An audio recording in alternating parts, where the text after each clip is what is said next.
Yeah. What's good, y'all? Welcome to another episode of Real Talk. Where, as always, if shit's real, we talk about it. Yo, I'm your host for tonight, Pat Scopio, the England representative. And as always, I got my man with me. I'm letting him introduce himself. Hey, what it do? It's your boy, not LB, not King P, but Pilot. And it's going to be a two-man in the cockpit. Pause, but we flying and we still going. Let's go. Ring gang. Yeah, we fly high as always, you know what I'm saying? And, my man Pilot stays elevating, you dig? But yeah, man, two-man deal, pause, you know what I'm saying? We'll get through this day, maybe some others may join depending on that, but, sometimes life be life, and so I know one might be out like a light. The other one may be out like a light. I don't know. Yeah, sometimes life be life, but, we here still bring you that content or whatever because, One's yeah. out of the light, one's out in the light. Yeah, basically, basically. So yeah, the salute pilots. I know, little change in his, what he does in his personal time, but he's here. You know what I'm saying? So yeah, we got some boxing talk for you. First things first, man. We had Keith Thurman. On Wednesday. See, it's actually kind of weird when you have a PBC fighter that fights on a Wednesday, but when you're fighting for an Australian promotion, sometimes you're at their whim of where and when you actually fight. So I mean, Keith, basically I think he fought at like either like 7 or 7:30 in the morning Eastern time, like 4 where Pilot lives, and basically from what we talked about in our preview, like it was basically Brock Jarvis because basically Keith, if he's not completely washed or anything, should be, basically had to give me should be able to get rid of dude. And or if he because if he didn't, it would seriously I'd seriously throw doubt on whether he should continue the fight or anything because Keith has not been the most active person in his career so far. Like, last time he fought twice in a year was 2019. And then after 2019, he only fought once in 2022. So basically, and then with the regards to a stoppage, he has not stopped anyone since 2015. That's almost 10 years. And this time, I'd say probably that he rolled back the hands of time this time. He basically took it back to 2012, 2013, Keith Thurman. I You heard his know, legs. I just want to say, I heard his legs weren't the same. He got, but somebody said he got rocked. I don't know. I mean, he beat him in like 2, 3 rounds, 4 rounds. three rounds. Yeah, I think it was Yeah, three yeah. rounds. I called four. I said anything under four. I know we're missing the two Terminators. I used to be a Terminator myself. He got me back into the sport. I missed the fight, but from what I heard, he did what he was supposed to do. Yeah, no, and yeah, the fight was. I mean, I'd say the first round was either kind of a feeling out round, or it was kind of like, um, I'd say the first round was like a more like a feeling out round, or it was something that maybe he was just trying to get just trying to gauge what Brock Jarvis was doing.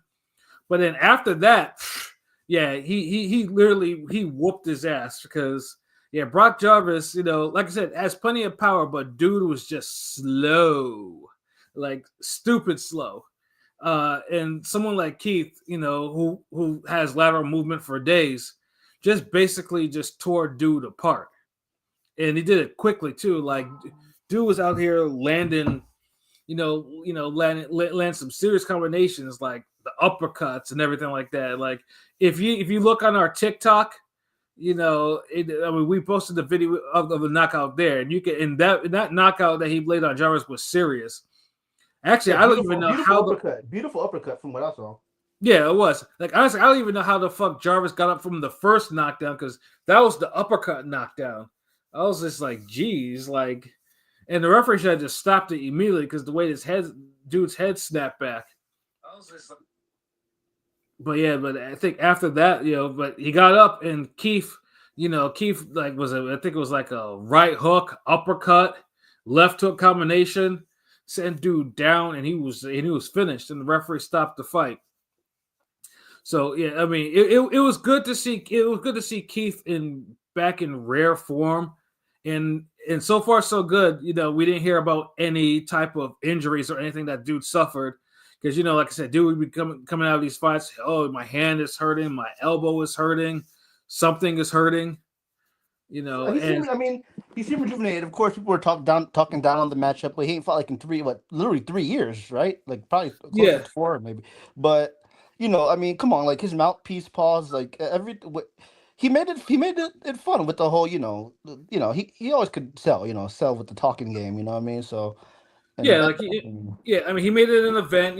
Basically, I mean, dude. I mean, like I said, I was hoping it wasn't gonna be. I was hoping that it wasn't gonna be one of those things where Keith did all this and then ended up taking the ass whooping from Jarvis, because that would have just been that the would have optics. been It would have been not been cool at all. But yeah, no, I'm glad though he was able to kind of get his get his shit together. And yeah, and then pretty much now we're just waiting for Tim Zoo, who fights again in about 2 weeks, 3 weeks again against Joey Spencer, because basically we're basically what we were supposed to get back in last March. Obviously, was Tim Zoo versus Keith Thurman. That was supposed to be the PBC on Prime jump off, and then Keith injured himself.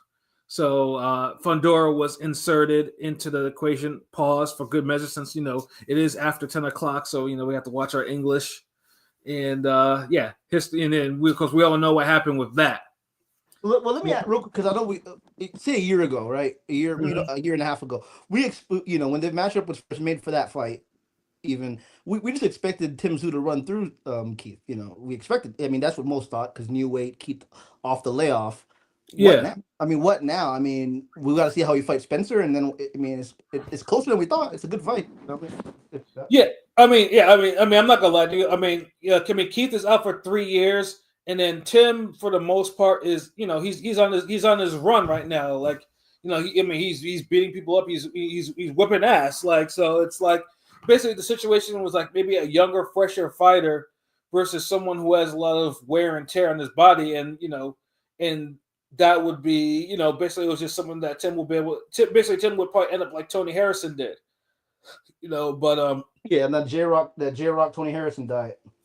yeah, exactly. So now it's just like now we need to see what Tim Tszyu looks like, because Tim obviously got the ass whooping of his life back in October against Murtaza Aliyev, or was it Murtaliev or Murtaliev or what? Bakram, Murder Merch, Bakram, Murtazalia. Yeah, Yeah. all these nicknames, because Murtaza Aliyev is kind of crazy to kind of pronounce, but Murtaliev or whatever. Because yeah, I mean Tim took like 12 rounds of damage in 3 rounds in that fight, and truthfully, it was the time was coming for dude on that pause, but now we just need to see what Tim looks like against Joey Spencer, because obviously in order for Tim Tszyu and Keith Thurman to both fights gotta look good, and Tim got Joey Spencer, and probably go more when that fight happens, but yeah, Tim can't be put on queer streak by Joey Spencer. Else it's going to be like, oh well, Keith might actually really have a chance, and since Tim Zeus, so I mean, let's every time George Spencer gets brought up, I remember us watching his last fight on DAZN against the undefeated Mexican from Houston, Mexican American, who I thought won the fight. I thought he clearly won the fight, but obviously, uh, Spencer got his gift. Yeah, he didn't. Yeah, yeah. So it's like it's kind of like I was upset for the dude because he lost to zero. And he didn't deserve to lose. But the game. It's fucked up. yeah, the game. If I, cause I know you were the only one to actually watch that Spencer fight live, because I was out that night. I'm pretty sure everyone else was kind of doing the thing, but I mean, it was yeah, I like mean, I 7. watched it afterwards, and yeah, I definitely agree with It was you. like I mean, 7-3 ish. I mean, clearly the other guy won, but whatever. yeah, Rome. Since I see that, did you happen to catch Thurman's whooping ass? I actually caught clips of that motherfucker knocking that nigga around. I caught the clips, didn't catch the full fight. It looked like, regular fashion shit, like just another shit to add to his highlight reel of career fights. You feel what I'm saying? Just didn't seem didn't seem like he falling off too much. You know what I'm saying? Mm-hmm. He seemed like he stayed, training hard. I don't know how niggas. I don't know. I feel like, to me, because I play sports. I feel like with such a I don't know how boxers with such a long layoff stay into the games for so long. You feel what I'm saying? Yeah, no, I Like hear you. Yeah. not like I can understand even if you training and practicing, it's nothing like getting that actual that scrimmage in that game. And Yeah. that's where you really know where you're really at. I Because mean, Thurman was. I mean, you yeah. could train all day. It doesn't mean you're gonna beat somebody. Yeah. I mean, certain guys like Thurman. I made this point earlier. I was talking to somebody, and I was in. There's like I know Brandon Lee. You know, Brandon Lee's having a fight announced, um, and people are wondering what's going on with his career. I know like there's a couple guys. Him and Muratala both are doing college and boxing, and you can't half-ass boxing. Like I know Virgil Ortiz does the same thing, but I will admit Virgil Ortiz is a different talent. You know, going to school in boxing, but you know, if you're in boxing, you got to be in boxing. But a guy like Keith Thurman against like a can like that guy Jarvis, you know that was easy work. I'm not sure how he looked. I heard his legs look bad, Pat. I'm not like, did he look kind of slow and sluggish a little bit? Because I know Keith. No, I mean, he was kind of slow in the first round, but after that, it was just mostly just that was just like the rust. But after Did he get that, cracked? Did he get cracked at all or no? Or did he get like a good shot? Did Jarvis get a good shot or two or anything? yeah, but nothing that really bothered Keith at all. Like nothing that would be like, oh shit, Keith is in trouble. That type of shit. Yeah, I mean that guy started at 122. I know he went to middleweight, but we knew he wasn't it. It would have been a shock if Keith lost. Yeah, like So what do you think it was age and experience or just talent levels experience Well, I mean that guy's young. I mean that? not age because that guy's younger than him, but yeah, No, I'm experience. saying age and experience helped in this case is what I'm saying. yeah, no, it did. And on top of that, Jarvis has no defense to speak of, so it's like, you get someone like that who has plenty of power, but is easy to hit and is slow. I mean, that's perfect for someone like Keith, who has lateral movement, who has punching power, who has speed, and can actually, and obviously has a technical foundation. Yeah, so, I mean, out of those PBC welterweights, Keith was always to me, the most well-rounded. You know, I know he's kind of scared of Spence or whatever, but talent-wise, he was a complete boxer. Yeah, I mean, he was, but I mean, just knock against Keith, he just couldn't stay healthy. I mean, even before his long layoffs and shit, like that was the thing. Because I remember, like I said, when Thurman Porter was originally announced, it was originally announced in Connecticut, and me and P, even before before ring gang became a thing or whatever, like me and P were I told P we were gonna link at the fight along with another cat, like and catch the whole fight, catch the fight there in Connecticut, and it was a whole card and everything like that. And then Keith had some sort of incident with the shopping cart and injured himself, which was like fucked up, and then how did he injure himself with a shopping cart? Bro, I honestly don't know how Keith injured himself with the goddamn shopping cart, but all I know is that it postponed the fight and then moved the fight from Connecticut to New York, where me and King P actually ended up seeing the fight. But speaking of that, we actually have a Terminator fan on here. What up, LB? Terminators, my own up. It was a clear black night on the. Just hit the east side on the LBC, and I'm just trying to find the warrant. What's good, yo? What's good, yo? So, man, how impressed were you with Keith Thurman whooping Brock Jarvis's ass? Highly impressed, because the fight ended up happening like I told y'all it would happen. Shout outs to Pilot for being the only light-skinned nigga who believed. I still got some Terminator in me. Pause. I still believe, No, I mean, because I'm saying, like, you believe he would get a knockout, like I did. Yeah, I know. King P was trying to be too much of a realist. Yeah, it's like, bro, like, come on. Like, if Keith Thurman was going to go 10 rounds with this fucking schmuck, there's a problem. Yeah, a huge problem. You can tell he was training in because Keith looked sharp. I know it was just 3 rounds, but he looked sharp. Well, I mean, he shook off ring rust in the first round, but after that, he was like he was on it, like, okay, like he would beat the shit out of Zoo. Zoo ain't got no fucking defense for this dude. I asked that before you got on. I was wondering because before it was like oh, Zoo's gonna run through him, but now it's like it's the actual This version oh no. Yeah, because like I said, because Keith was Keith was. I mean, like I said, Keith was showing vintage 2013 Thurman. Like the combinations dude was landing. It was like Yes.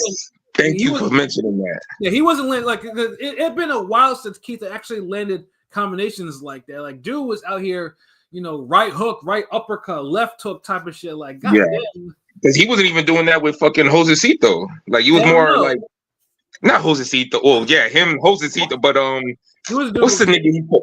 Danny Garcia. He wasn't doing it with Danny. No. Barrio. The dude he last fought, bro. Barrio. Yeah. He wasn't, that's what I meant to say. He wasn't doing that against Barrios. Mm-hmm. He was trying to do that because Jarvis was throwing hella punches at him. He was like, you know what, let me just knock this nigga up real quick. Ba ba bang, ba ba bang. That's what he was doing because Jarvis was throwing shit. He was. Yeah. Now Jarvis went in there throwing, but he just left himself so open doing that shit. I'm such a Terminator. I felt like if Keith took another fight after Josecito, he could have beat Pac-Man. But whatever, it is what it is. The injury, all that shit. Yeah, like. If you took another fight, but I get the money. You gotta get that Pac fight. But that's really the only reason he had to get because he got injured, but he had to get the money. So it's like. But then it's like he ain't fight the best fight against Pac either, though. He did not. No, he walked him down in the beginning. I was like, why are you walking him down? I know you think he's a small. I know you walked him down in the beginning and got dropped for it. He won like 3 rounds. Well, no, he got dropped going backwards though. The body shot, the body shot though. It was always better for him to walk Pacquiao down. When he started running away from Pacquiao, that's when he started getting his ass whooped. Yeah, that's why when people talk about he won the fight, I'm just like, you can't win the fight getting your ass whooped running away. Yeah. And like I said, when he got that body shot, pretty much I think decided the fight because Keith. I mean, Keith had a surge though, but that body surge, he did. It took a lot of the fight out of him at that point. Yeah, I mean, he landed him on the punch stats don't matter, but he won the punch stats like all across the board. But so it wasn't like it was a but the good thing we just don't follow punch stats when scoring a fight. Yeah, we never do. I know. Yeah, some people. Because the thing was in that fight, Keith. I mean, he got dropped. And then somewhere in the middle rounds, Pacquiao was like really wobbling him, and then the body shot had him like in serious trouble. So, but did have a stretch? How did Pac-Man not get phased by those? I know he said I know Pac-Man quoted saying he's the strongest puncher he faced since Margarito or whatever. But how did he not get how did Pac-Man not even budge off those shots? Weird, weird shit. He felt, but this is the thing. I don't think Thurman landed good shots on Pacquiao, but I don't think he landed his. Like money, I would say this: if we putting punches at maximum power, Keith Thurman was landing 8s and 7s. See that's how I feel about. I don't think he really landed a 10 or a 9. That's how I feel about Wilder and all 3 Fury fights. He never landed that much. I feel like he never landed an actual shot. Like but maybe I don't know. But that. I mean, he did, nigga. What the fuck? He didn't land. He didn't land. I mean, no one in the third fight got the. But obviously, he didn't. Maybe because Fury's a bigger dude. I don't know. He landed good, dude. This nigga Wilder landed good shots. The thing is, the difference with him and Thurman is Thurman actually lands shots in a way where he could win rounds, aka ring generalship. Yeah, fact. Fucking Wilder don't have ring generalship. Wilder would lose a fucking round if he can't hit you. Basically. Yeah, I mean, the Ortiz fight was like 8-0 until he landed that second Ortiz second. Yeah, the second fight. Yeah, he was getting out. He was getting schooled bad. Both fights, nigga. Fuck that. Yeah, both fights. And one for the first fight, didn't he have that break or some shit? Did he knock him down earlier? Yeah, but still, I don't. No, Yeah, I mean the fight. I mean the fight was like a point difference, even with multiple. In the first fight, he got saved. The first fight, he got saved from the stoppage for sure. He got that extra win. Yeah, so it's like, all right, let's be real, but nah, Thurman landed good shot, but this is the thing. Like, it's not like Thurman worked combinations against Pacquiao. Sometimes if you land a good shot on somebody, you got to press them enough where you could land another good shot. Because if you land a good shot, then you only land the next good shot 40 seconds later. I mean, nigga, that's 40 fucking seconds. Right.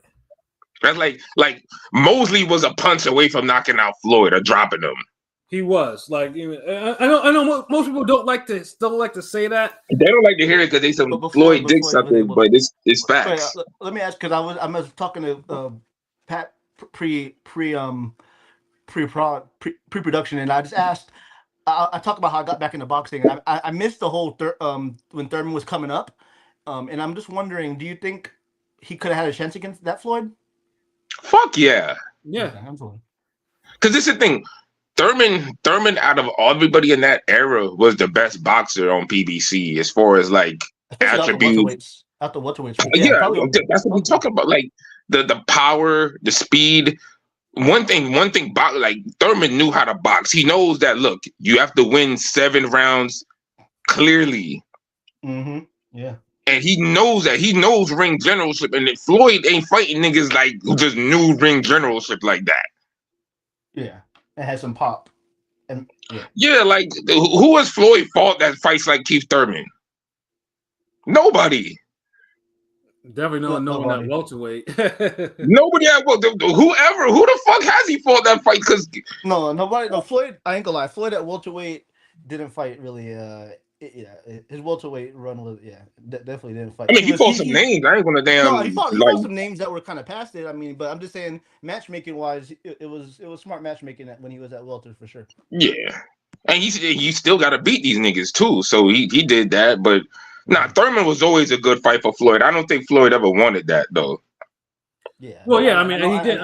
I mean that's why. I mean, that's how Thurman got upgraded to be champion because Floyd gave up both WBA versions of that and the 154 belt, which went to Laura. So yeah, Floyd didn't want any of those two anymore. And Thurman would have damn talked all that shit and hyped it up because that's the thing. Like Thurman, like you seen how he knows how to make adjustments. He got dropped by Pacquiao. He was getting beat up. Then he turned around, switched, started going at Pacquiao, attacking, changed the whole fight until Pacquiao did his thing. So like that's I even think Bradley would but now I want to give Bradley a chance to beat Floyd. I think he would make it a rough fight. Like he would piss Floyd off. Even a Porter a little less than Brad. I'm saying that kind of physicality. I know the whole duck. But it's a physicality with boxing though. Like Floyd, when Floyd deals with physicality and there's no boxing behind it, he kind of handles it. Yeah. But when you put real boxing behind it, like the Castillo fights, like nigga Floyd barely won the second fight. Or the Madonna fights. But real quick, the duck miss on Paulie. Yeah. I know Paulie. Keith would have got Paulie, right? Obviously, I think, right? Keith would have. Keith would have knocked the shit out of Paulie Malignaggi. Yeah, I still remember when Keith used to campaign for that, and Paul used to dismiss him like he was a little nigga. Like Paulie knew what time it was. He did. Yeah, dude, look what Broner look what Broner did to Paulie. Paulie had like the first 4 rounds against Broner solid. He was out working him. As soon as Broner downloaded this nigga and knew what the fuck he was doing, beat the shit out of Malignaggi for like 8 rounds in a row. Like. And it was, they scored a split decision, but that's a whole different argument. Like why it was a split decision? Yeah, because they're horrible. Yeah. Oh, what up, Blazing Killer? My bad. I'm just looking at the chat because I'm on my phone, so I ain't see it. So yeah, so it was good. How do you not? Yeah, I mean, the Thurman fight. I mean, it was the PBC didn't really publicize it all that much, not until like the last week and a half of it, give or take. Even though it had been signed for a minute. So, and then like I said, it's on a Wednesday. I mean, PBC. I mean, I don't think PBC has had a Wednesday card since they used to host cards on FS1. So it's like, and especially like in the morning, like usually when you hear about a name fighter fighting in the morning, most people think it's Monster or somebody, So it's like, So yeah, it was tape delay. So basically, if you had like the ESPN that's comes with Disney Plus. Or whatever, you got the fight live as it was. If not, then you waited until 9 a.m. and then you watched it on tape delay on YouTube. And I was just saying when we did the preview on this, like how crazy it was for me to say tape delay in 2025 because tape delay is not even, we don't even use tape for any type of media anymore. Never mind. So it's like tape delay was like that's what you call it when you had VCRs and shit, not in the era of streaming. So that was some shit. So yeah, I mean, it is what it is. I mean, and hopefully, maybe when if the fight with Tim Tszyu, hopefully Tim Tszyu gets by Spencer without showing any chin problems. Maybe because that's not a given. And I know this is Joey Spencer, but that's not a given. It's not a given, and I'm just kidding because I mean, for me, I'm like, yeah, Joey Spencer should be KO'd within a few rounds, but like I said, now I'm wary about. Hopefully, Joey Spencer doesn't find dude's chin and be like, okay, yeah, I'm about to upset the apple cart. And yeah, because if I'm Joey Spencer, all I'm doing is just gonna start throwing combinations. As soon as this nigga runs to the middle of the ring, I'm gonna just because something's gonna land. And because there's no interest in money in Joey Spencer facing Keith Thurman, so hopefully, fuck no. Yeah, so hopefully, Tim, can kind of work out his defense issues and shit like that, and protect his chin a little bit, and don't go balls to the wall with his offense. But yeah, no, it was good. It was good to see Thurman get a knockout. It's been 10 years and everything like that, so it was good to see him. He was a showman, and afterwards, he was still being a showman. So, that nigga loves boxing. You could tell, man, the way he speaks on it and talks, and you could tell he missed training and being out there fighting. That's the way he was even talking about all the boxers. I know you've probably seen the interview where he was talking about Shakur Stevenson ain't on Tank level and all that shit. Oh yeah. I mean, he was spitting facts though. Hopefully he's inspired. I mean, he got the skills, so he's talented. But now Father Time though, because he turns 36 or 37 this year. So like Father Time is like he turns 37 in November. You turn 37 in November. Yeah, so it's like dude, it's like now or never now. Like dude has to kind of whatever he wants to do or whoever his exit is, dude has to do it like this year at least, or try to set up a bigger fight for 2026 or something. I know people, people were calling for a Spence fight after what he did. I know Spence. Yeah, because I've seen a little bit of that, but Spence scary ass don't want no fucking Keith Thurman, bro. Stop. Well, I don't know. Like I said, Spence is damaged. Like there's a reason why dude. Dude is probably getting all types of secret surgeries and shit like that. That dude, he's damaged. So and I think he's coming to the realization of it too with them tweets where he's like, the drinking and this and that. I'm like, nigga, like you just now saying this? Like you ain't have enough time to think about all this? yeah. That's basically what it is. Like, Keith knows that drinking is part of the reason why he got his physical downfall. And even before that, though, yeah, Spence and Thurman, they weren't fucking with each other, so that's why that fight never happened. But I feel like that was some whole shit. Like that's Spence. No, I was Thurman. He got back into boxing. I still believe. I believe for the longest, I think Keith could outbox him and everything, the whole body. But for some reason, Thurman didn't really want to fight him. I ain't gonna lie. There was a time when dude, it wasn't no fucking Thurman ain't want to fight this nigga. Spence ain't fucking earned no fight. He had no name. If Thurman would have knocked his ass out, it would have been looked at as like the American version of the fucking Diego Chavez fight. That's all it would have been. But as soon as Spence became a name and had some motion, then it's like, well, nah, I'm gonna do you like you did me. Nigga, no, you're not. Yeah, exactly. Because you were just like a footnote. You were just somebody hungry where it was like, yo, Keith Thurman should fight this dude. And they always want Keith Thurman to fight all the damn mean pressure fighters and boogeymen. Well, nobody else was saying that shit to nobody else. Once upon a time, Keith Thurman was a unified champion, beating the two of the best welterweights probably, at the time, at that present time. One of them niggas who got beaten should have been fighting Spence and shit. Well, like get your name. Yeah. Like why everything got to be on Keith Thurman? Yeah. And if Al Hyman really wanted the fight, I'm sure he would have had Thurman. I'm sure that could have. But the fight had no traction. Yeah. Dude, I'll say this, bro. Like that fight was about as dead as a goddamn Andre Ward Golovkin fight. Because only 10 people cared about that fight, and they're all Andre Ward fans on Twitter. Nobody else in real life cared about that fight. That's like nobody in real life back then cared about a Spence and Thurman. Everybody was like, it's cool. If it happens, it happened. If not, welterweight's still popping. When the Arrow fan, because it seemed like that. of the Floyd leftovers gravitated towards Floyd, so the fan base was really heavy. You know, the Spence fans were pretty annoying. I Yeah, like because Spence. Floyd kind of anointed him, and then Yeah, with the whole sparring thing, Spence had. Remember, Spence had fucking gave Floyd a black eye. yeah. Supposedly kicked him out the gym, right? I mean, I think that's been confirmed, basically, right? Well, that's Yeah, so like, that's been confirmed.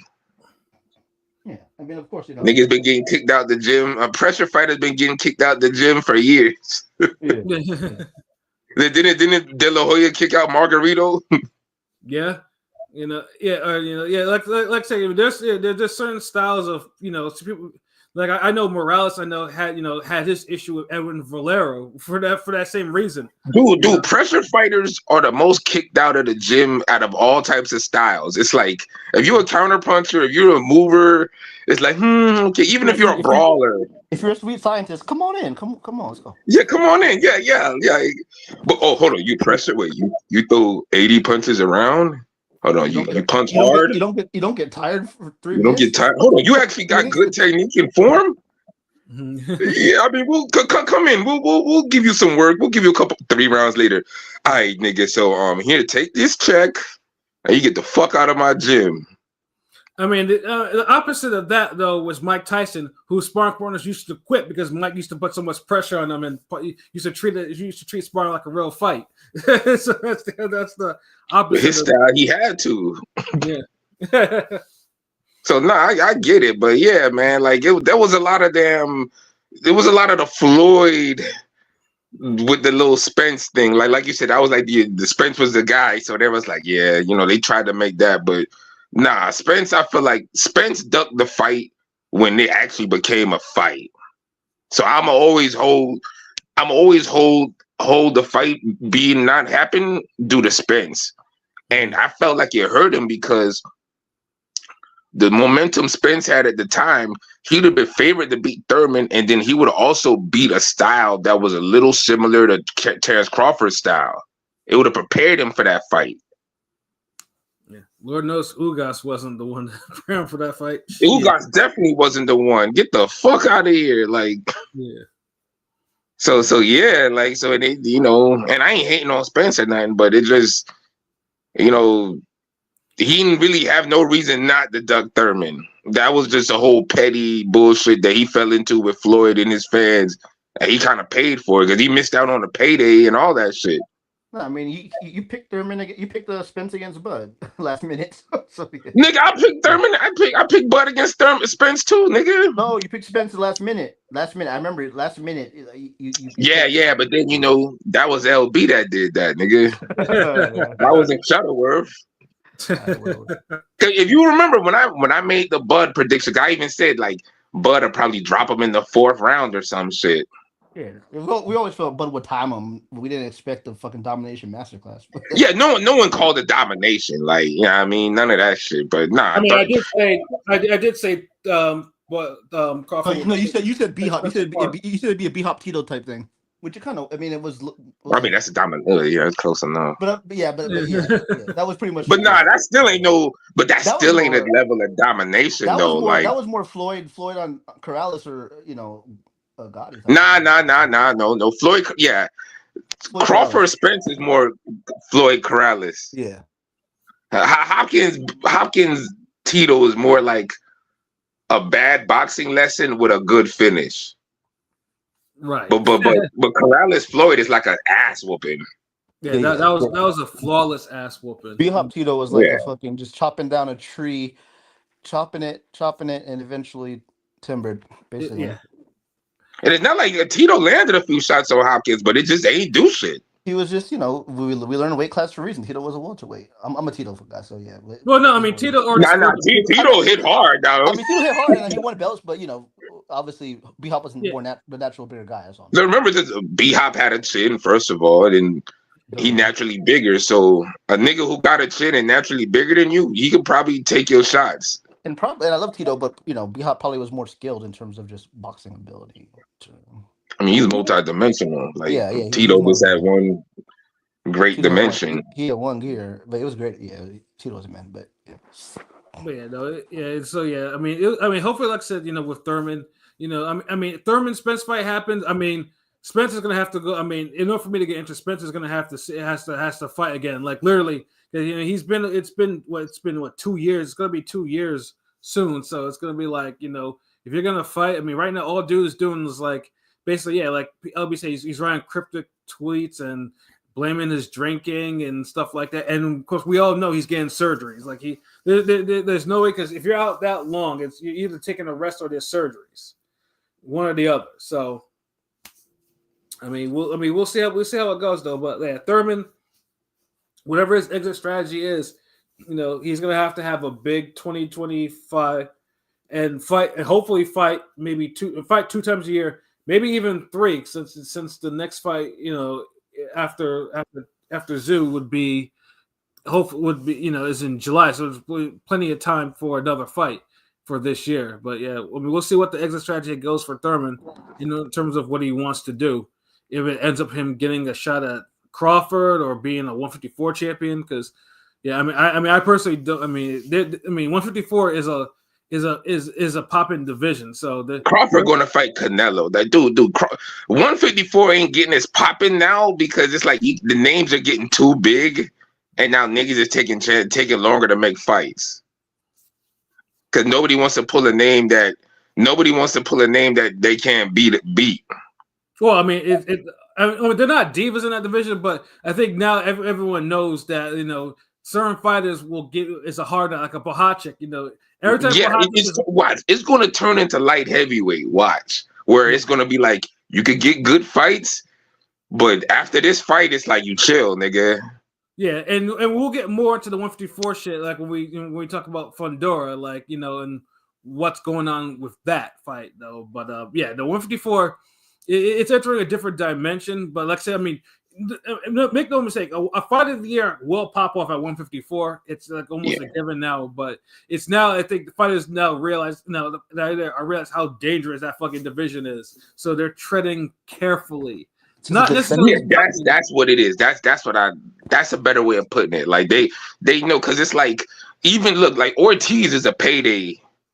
And you don't see Thurman like, yeah, I mean, you know what I mean? Yeah.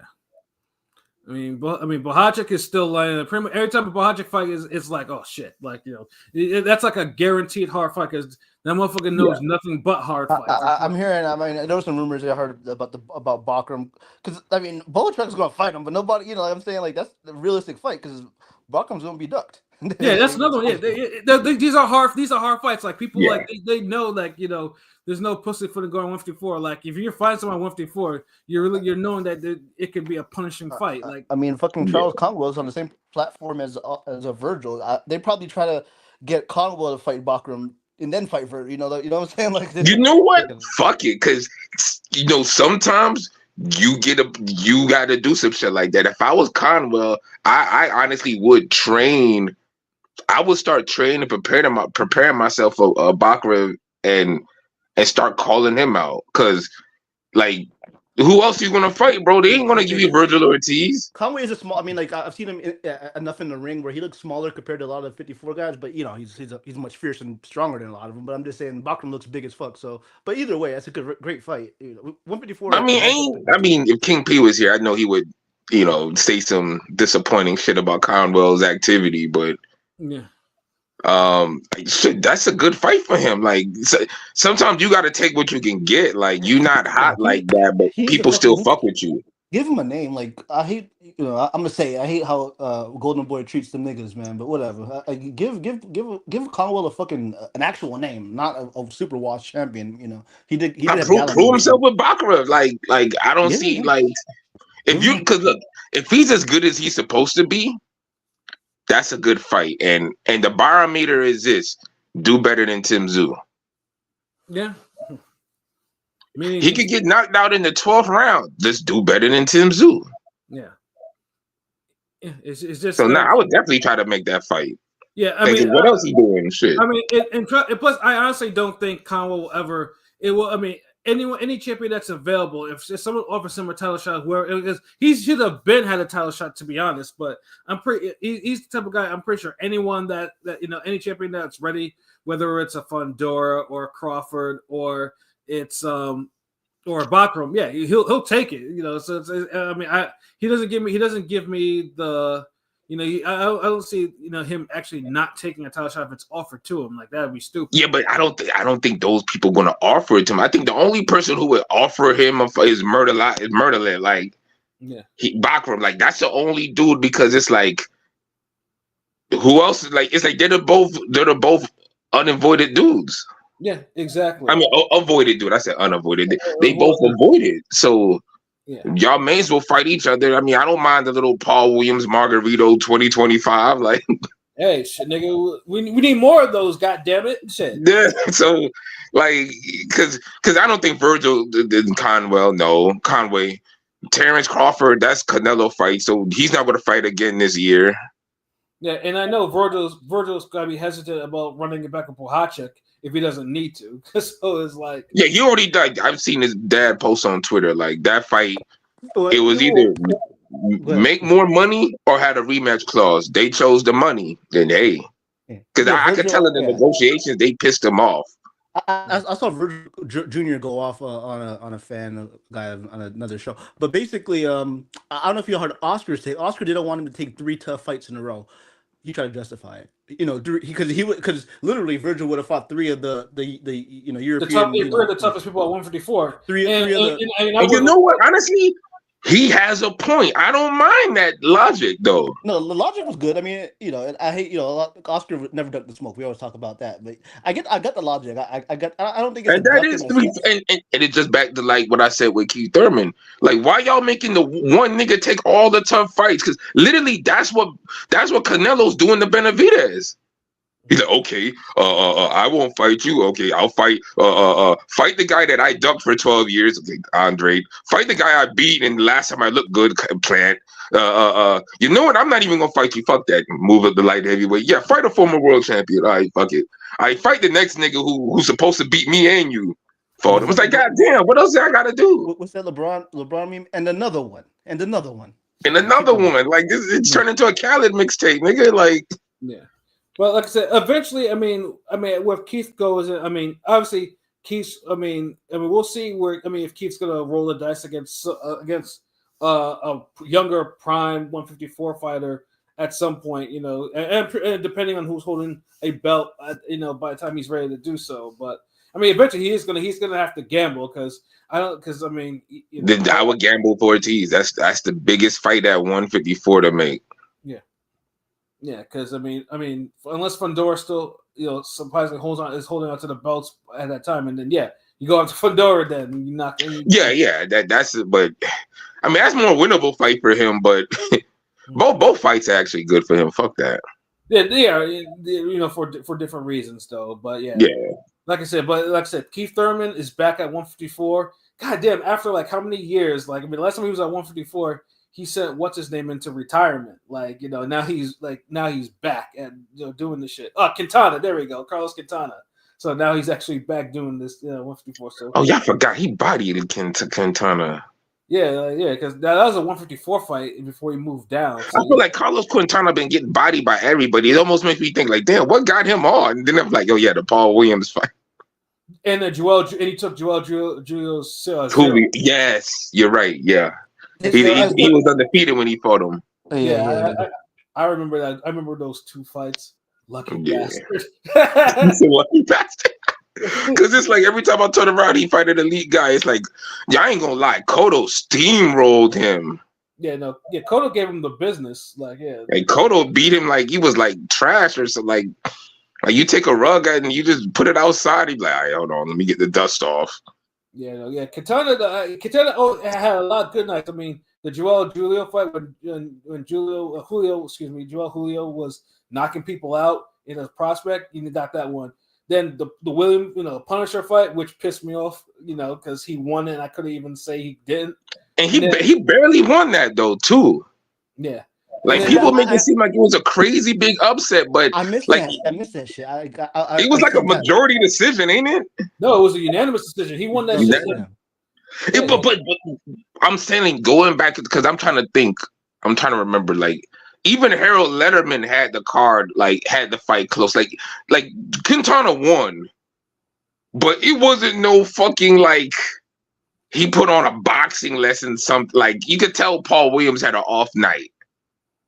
Yeah, an unfortunate off night. That probably Because Quintana barely like it was impressive that he won because Williams was a beast at the time, but it wasn't like an impressive performance.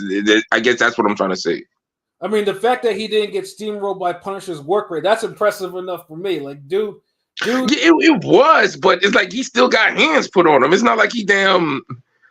Like it was like a 115, 113 type of fight where you could have had a few swing rounds. And I feel you, but you know me, I was a big Punisher fan, so like, and that was a fight I couldn't reason that motherfucker like Punisher winning. That's why I'm pissed I wasn't. I'm a big Punisher fan too. I was telling Pat, I miss like the Margarito era with Paul Williams, but I know he lost to Quintana, but I never watched it, so it was kind of a dude, watch it. You'll see what I'm talking about. Like Quintana wins, but it's not one of those he set the world on fire win. It's more like he won that. Like, did anybody get dropped? Did anybody get? No. Punisher got cut over both eyes. I remember that, and he had that stupid haircut, which pissed me. That's how to forget that haircut. Yeah. So it's like, I mean, Quintana basically had his best night, and Punisher had a bad off night. So yeah, because I'm trying to think. I think Harold had it like a majority. He had it like he had it close too. Like, and I know Harold's not the best judge, but he's better than what we got now. Facts, but yeah, like I said, and like I say, even Quintana. I remember too when he upset DeAndre Lattimore. That was his last real big win. Then he got bodied by Keith for doing that. So after that, it's just Keith though, Keith will be a welcome addition to 154 just as long as he can stay active and healthy. Emphasis on the word healthy. Like we gotta make sure like bro needs to make sure whatever he did for this fight, meditating, playing his wooden flute, and that's what I called it, or excuse me, his wooden kazoo. Both he more preserved than them other niggas from his era because. Like Sean Porter retired, Spence retired, Broner retired. Yeah, like wow, all those niggas from like he preserved himself better. Like, see, because one thing I'll say this, like people get at Spence for the drinking, but it wasn't just the drinking itself. The drinking is bad enough. It's the activities he engaged in with the drinking and after the drinking. Yeah. If he was just drinking and he just had his ass home, that's one thing. He was in the club. He was out in the clubs drinking and carrying on. You saw that clip of his, I don't know why his wife would record it, but you saw like his him like being drunk as hell and his wife recording it or whatever. Yeah, like I mean, and dude used to blow up in wet. Like dude used to him and Tank used to be like beasts with the blowing up in wet. Him and Broner too. All them Broner too. Yeah.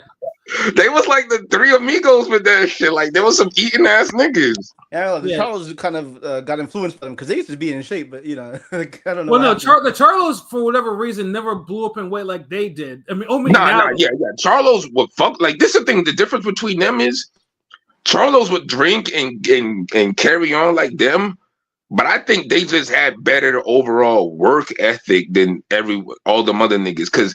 They still trained hard, bro. Yeah. Remember, there's an interview with Jamel Charlo jumping rope, and he's having a whole fucking interview. Like, ain't too many niggas could do that. Yeah, and even then too, like, and even the Charlos used to get on Tank for being so fat, like back. Yeah. So it's like, they seen it, like. They had their fun. It's just the fucking they went hard in the gym because like Pat said, like you never seen them blow up and as big like I don't remember seeing them niggas with chubby faces and shit. Never, yeah. It's even now, nigga. Yeah, I mean it's only now because it's more than the drinking. It's like each of them have like serious family. They're old, but even then they don't look all chubby and washed up and shit. Right. They just look like they don't train as hard, but you could tell they still train. Right. So these other niggas, they was in the club more than the gym, and you could tell. Yeah. And then Broner used to be like, okay, I used to do this, but Broner used to run off his weight because he had the fast metabolism, and dude would be ready by fight time. But there's only so many times you can do that before your body's like, the fast metabolism slows down about in your mid 20s. So, you're hitting 30. That metabolism, no matter who you are, is gonna slow down. And then it's just the discipline, bro. Like them niggas.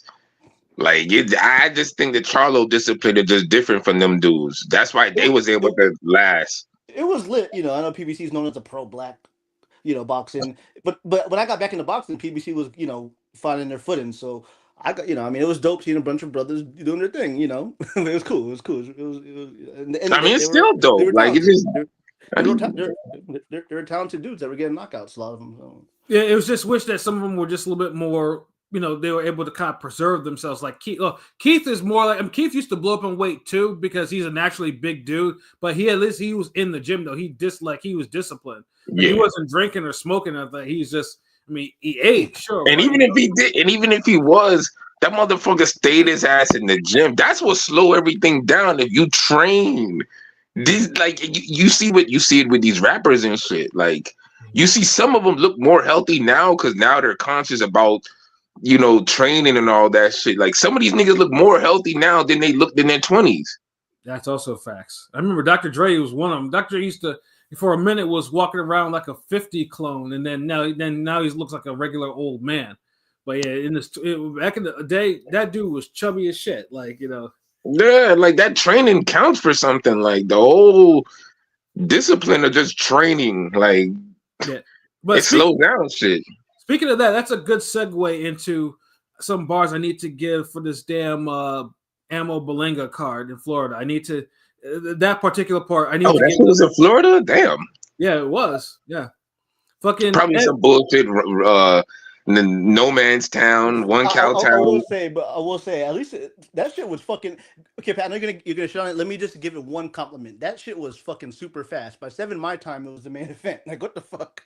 Yeah, I mean, because I was out that night. I watched it when I got back, and I was like, "Damn, this shit flew by in like less than 3 hours and less." Like, yeah, it was because there was that kid Omari Jones, the Olympian. Luckily, his debut, he kind of got rocked in the beginning, but he did get the first round knockout. Obviously, go ahead, my friend. Yeah, Amari Jones, he made obviously because Eddie be signing all the Eddie and Top Rank to be signing all the Olympic talent, so he got Amari Jones, and I had to admit though he had a fire Orlando Magic fit that he wore to the ring, like that was a fire boxer fit, and he basically beat the shit out of that. They had the stripes, that was dope. Did they have the stripes? Yeah, that was a dope fit. Yeah, he had like the blue and black stripes and shit like that, and he beat the shit out of that Italian cat that he in his debut. Yeah, he got rocked one time, but it's his first fight ever, so just tighten up a little bit. But he looked good. He got the second round knockout, right? Was it second round? Yeah, it was a second round knockout. Yeah. And then Jermaine Ortiz though. Again, Jermaine Ortiz, I like him and everything like that, and he won a hard decision against Yomar Alamo, but he got touched up a little bit too much for my liking. Like this is so early, bro. That shit was on during the Doheny ball fight. I was like, what the fuck? How is that so early? Yeah, but I watched that fight later too because Ortiz though, but Alamo almost had that dude's eye closed. I think it was like his right eye closed. Ortiz almost had his eyes closed. Ortiz has some trademarks. Ortiz has some trademarks around his motherfucking eye. God damn. Hold on, so let me ask you this because I didn't see the fight. I probably won't. What the what is making Jermaine Ortiz struggle like this? Like he's just kind of mid. He don't have power. He's good. He's a good boxer. He's but it don't look like he don't like. I think he has power. It's just I don't like he's athletic. He's big. He's powerful. He could move. He could box. He's kind of like why the fuck he be having these up and down performances? He can even switch. Paul, he can even go both ways. Pause. Yeah, so it's kind of interesting. Yeah, I don't know what it is. He look like a world beater. Like he should have a win over Lomachenko and Teofimo, but he doesn't. But he doesn't have these other great performances though. Yeah, it just seems like he fights to a level of his opponents sometimes. It's just like Lopez and Lomachenko are his best performances, and most people thought he won. But yeah, when you get Alamo. And when you're in a world where Hitchens stops Alamo, but dude is getting traded up and going the distance with him, it's like, what the fuck is going on? What's the disconnect? Oh wow, yeah. So that's not a good look at all. Oh yeah, I mean it was a hard fight, and it was a good fight too. But I was like, God damn, like remember a few months ago, the guy Moran rocked him really fucking bad. Yeah, Antonio Yeah, Moran. that's true. Yeah, Moran could have had him out there if he got some landed some more shit. Yeah. Yeah, Shout out Moran, because Moran still be out. He'd be like picking up random decent wins, after getting knocked out by Haney. Shout out to him. Yeah, no, but yeah, I was like Ortiz. Hopefully he tightens up because it's like, yeah, because like you try to get another title shot, man. You can't be just getting dotted up, like your eyes dotted up and shit. Like it's a thing to do, bro. Like you gotta get it together with these up and down performances. Yeah, and you're not building any momentum that way. Like usually if Top Rank drops you and you don't win a championship. I mean, there's been a few guys, but this thing is, I mean, because like I said, I know Jermaine Ortiz matchmaker. He's my boy, so so the situation, he's not dropped from Top Rank because it was a it was like a agreement, whatever, between that and who he signed with. Because his last couple fights, he had a fight where he was rocking the MAGA gear after on the zone too. So that's why, that's why I was wondering maybe. Yeah, I mean, Top Rank. He got knocked out, but that guy he got knocked out of that fight, but that guy was a true bum. The guy he knocked out. Yeah. Yeah, so I mean, Ortiz will probably be back on Top Rank TV. It's just I just don't know why he has these up and down performances like that. But I mean, yeah, it's just like, yeah, I just hope he gets it together though. And fucking Edgar Berlanga, like, I mean, he did what he was supposed to do. I mean, firstly, he was overweight for the fight. Like he couldn't be bothered to get into shape because apparently, I mean, when you go, it ain't like his opponent bothered either. Yeah, like his opponent was. He did a butt celebration tour after losing. Yeah, and it was crazy too because like I mean because basically fucking Gonzalez Ortiz, like he had fought like as like a 154 and as a middleweight, so it's and like he fought in 10 years. He was incarcerated. The guy he knocked out, right?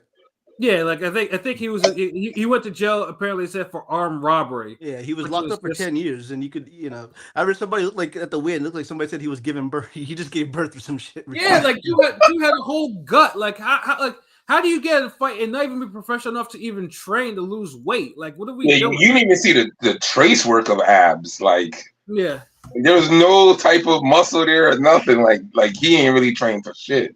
Yeah, it looks like he was like, wait a minute, I'm getting this amount. Okay, yeah, sign me up. And I mean, it wasn't like he had like 2 fights before this one, like after his 10-year like layoff. But it's like, geez, like you would think that if I get onto shape and I at least push Berlanga for a couple more rounds, then maybe Eddie might bring me back, or somebody might bring me back on their card. No. He cashed out. I wonder how much he got paid. He cashed out. I mean, he got clearly probably his biggest payday ever, easily. He probably got paid almost more than he got paid for all his fights before. Probably. Yeah, I'll say that. Yeah, because I mean, Berlanga could have cared less and just basically dropped him like twice and like annihilated him. And then Berlanga gets on the mic talking about fuck plan and talking his trash or whatever. So. And this is Berlanga's last contracted fight with Matchroom because Eddie would have probably placed him on a higher profile card if he had signed the extension, which Edgar didn't do. So Eddie's like, okay, well, you're gonna play second fiddle for ammo on this shit, and take it or leave it. And if not, we'll just put you on another second fiddle. He had a long drawn out interview talking about like he could have been the main event if he re-signed or something. There was, Eddie, and it's all a news thing. Eddie is floating around selling Matchrooms. So Eddie on some shit. We're like, I don't really need you. I got the turkey money. That's how he's been. I see that. Like, but Eddie's a hoe with that because you know what it is. Think about that. Look how and I get he's trying to hurt Edgar Berlanga, but bro, you're hurting your own selling. You're hurting your own bottom line as well because if you would have made Berlanga the main event, you would have probably sold more tickets and got more recognition for the fight. But here's the thing, though. I mean, I know Eddie, but with this one, Eddie had already fulfilled his promise and got that motherfucker the Canelo fight, in which he of course. Yeah, he over-delivered because there was a secondhand interview that now because that first round knockout probably that Eddie might they might resign or something type of thing. But. Yeah, I mean honestly, I don't even blame Eddie for putting his foot down for this situation because it's like, okay, look, I did what I had to do, I got you that fucking that Canelo fight that I told you I'd get you, which nobody believed it. I kind of thought it would happen eventually, but yeah. Nah, it would have happened because look what Canelo's doing. Yeah. Yep, Canelo would fight Berlanga twice if he could. We should definitely talk about that card a little bit after. But yeah, I know what you mean. But yeah, That so that's what Berlanga. Yeah, I know Berlanga can go to PBC and he can get his plant fight or whatnot, but he's not going with a lot of momentum. Like he's just like you knocked out a skinny fat former ex-convict that blew his shot years ago. People down Berlanga. I always thought his boxing skills were decent. I know he had some flaws. He wasn't like a super trash, but I think he could hang with Plant and Munguia. I think he's on that level. I don't know. Maybe he has the power too. He definitely has the power, but I don't think he has a little nuance. He has guts too in spurts. Because I say in spurts because if he had real guts, he would have attacked that Canelo more instead of just having a jab. You're probably I don't say biggest Plant fan, but you've advocated for Plant probably the most out of this podcast. So do you think he'd stop Berlanga, or how do you think that would go? What's your opinion? I don't think he stops Berlanga, but he boxes the shit out of him. He wins. He might get dropped though. He probably win a decision more than likely. Yeah. Yeah, I think Caleb Plant beats Berlanga in a decision, but I say like maybe like 116, 111, or like 115. It'd be a good fight. I feel like I don't because they gonna sell it. It's gonna talk because you see how he tried to start that chant, and it's like nobody bought on it because like, dude, this is Florida. Like people fuck with Plant down here. Like there was probably in Central Florida. Like no one's gonna think something. Would you rather see? They were in Orlando. Would you rather see Jamal Charlo Plant or Berlanga Plant? Dude, let's not even start with this Jamal Charlo shit. Oh yeah, I forgot you hate that Jamal. Like like Berlanga and Plant. That's the fight that's hot right now. The only fight that I wouldn't even say shit about that happened for Jamal Charlo if it happened. If Canelo ends up fighting Jamal Charlo, I won't say shit. I would just be like, fuck it, let him get the payday because the fucking ginger dunked him already years ago. So fuck it, just get the fight over with. But other than that, I don't want to see Maul fight anybody because Maul came back 160. Yes, it's unfortunate. It's a lot of lost potential with Jamal. I like them. Yeah, and he has a style to beat a lot of people because his general boxing style is just difficult to deal with. Somebody who could punch from every angle, could stick and move, power both hands, big, imposing, hard fucking jab, good work rate, good stamina. Mm-hmm. Nigga, that's a lot to deal with. Yeah, facts. And a motherfucker who's angry too. On top of it, yep.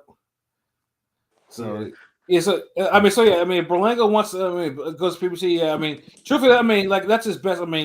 Because signing with Eddie right now, it's like, because number one, I'm like I said, Eddie delivered with it, so it's like, okay, what are you gonna do? Like, get him the Pacheco fight? That's probably the only fight Eddie right now that he could probably get. It's not a big fight like that, bro. The Plant fight is actually like people would care about, like the Plant fight. Honestly, if they put that on a pay-per-view or some shit, like they would make money. I saw Rosaldo call out Berlanga, so I think that could potentially probably now Puerto Rico. I don't want to see that fight. More than likely, I'm being the realist since P's not here. It's gonna happen probably. Yeah, it really shouldn't, and I couldn't care less about Rosaldo fighting Berlanga. Like that's another fight where I would just pray for a fucking double knockout fight. Facts, I'm just like, you know what? Like both y'all deserve to lose for giving us this bullshit. Pat, are you gonna talk about the main event? I'm just As well, I need to get my bars in about Berlanga and of course with Ortiz, whatever. Yeah, I don't ever want to see dude again. Like, dude clearly came for the money. I just hope that he invests his money well into something. And find himself a decent job because this boxing shit ain't for him anymore. And Omari Jones, I'm rooting for him. I'm rooting for every brother that's coming up. So shout out to Omari Jones, silver medalist. So hopefully, he supposedly he's gonna be on the Boots card, probably in the prelims. That's fine. He is, yeah. He's gonna be on. He's gonna be. And good for him. Make quick turnaround. Was this is 3 fights and then the main event? There's only those 3 fights, right? And then the main. Yeah, because a fight, Jaleel Hacker fight was canceled because dude, quote unquote, injured his ankle. I told you. Yeah, he injured his ankle. All right, yeah, a day before weigh-in, right? Quote unquote injured his ankle. That motherfucker should be on 154. It's these fighters, yo. I don't know why they think they're fooling. Like, who the fuck injures their ankle a day before weigh-in? After the press conference, right? Like you're not even training. You're not even training, nigga. You're not running. You're probably not running on the day. You know. Yeah, exactly. The nigga had a whole press conference. Nigga was talking cash shit and shit. You know, and then right, nigga. They probably check the weight, and like, okay, yeah, that's yeah, like these fighters, they be bullshitting sometimes. Fight at your natural motherfucking weight if you can't make the weight, because like look at a guy like Devin Haney. He should have left 135 a long time ago. Now he has to go to 147 because his body can't make 140 now already. Right? You know what I'm saying? Well. Let's just hope Jaleel Hackett, maybe they might throw him on a Stanione's boots as like a late entry, like in something like that though. But with Ammo and Patrice Volney, one thing has become quite clear with Ammo's technical foundation is lacking. Like Ammo has power for days. There's no question about it. Yeah. He has intensity. He has a decent work rate, but whatever his technical foundation, because he was a late bloomer. Like I think he started boxing at 18 or 19 or some shit like that. You can tell. So when you start that late, obviously there's always going to be like these little gaps. Not unless you get depending on who you're training with. Like not everyone can be like a Hakeem Rockman and be sparring with all types of like fighters. Like before you fight. Nobody can be a fucking Sergio Martinez. Walter's success story. And I know it's with Kevin Cunningham now, but it seems like the flaw. Like it was a good fight though. Volney though, I think what cost him was he wasn't active early enough. In the beginning, he wasn't active. He wasn't active in the beginning. Yeah. Yeah, and first time I ever watched Ammo a few years ago, I thought he fought like a poor. I'm gonna say this loosely, a very poor man's Errol Spence. Where he fights like a poor man Spence, where like he only knows one way. And the fight I went to, we went to for the podcast. He did show different layers and nuances, but it was a guy that got knocked out after a round. But I'm just saying with Ammo, like he hasn't really improved. I think he might have topped out in terms of what what his skills are. Like if you compare him to like a guy like Troy Isley, I'd rather watch Ammo fight all day. But I think Troy Isley might have better success in the long run because his talents. I mean, you could just tell he's and Troy Isley is always fighting underneath the threat. That Top Rank will probably cut his ass if he loses. Yeah. But I'm just saying, like a guy like just you can just tell, Ammo has. I mean, I'm still rooting for him. I'm not sure what would be next for him. Honestly, it's good that now Ammo's mental health is actually in a good place because, like I said before, I was concerned that dude was gonna flip out. He was kind of. He got his cute little Latina girl pregnant. He's straight. He's good now. I like he's kind of mellowed out and matured though because, like I said, for a minute I thought dude was gonna be one of them a real basket case. That nigga be talking. That nigga started getting some consistent puss, and that nigga life changed. Dog. That nigga got the Latina girl doing the thing. So, with Austin Williams, like I root for any American, especially in the middleweight division. Like I feel like, how would he do versus our good friend on the show, Denzel Bentley? How would he do? Honestly, Bentley will probably beat him at this point. Yeah, I think Bentley got more. The thing is, Denzel Bentley's like a better version of his style, like a more polished overall, just better version. More patient, higher IQ. More, just everything really. Like, the IQ, the patience, he could box on the back foot, he could throw good uppercuts, the hooks. Yeah, I like Ammo, but come on. Yeah, I mean, when Ammo stepped up, he had a couple of good rounds, but eventually got bodied something serious by Shiraz. When Bentley stepped up against Janibek, he gave Janibek a hard fight to the point where Janibek he says there's no one to fight him, but he won't utter Bentley's name anymore. So it's facts. Like you win a fight by the skin of your teeth, and then you have no other big fights, and you don't want to run it back. Yeah.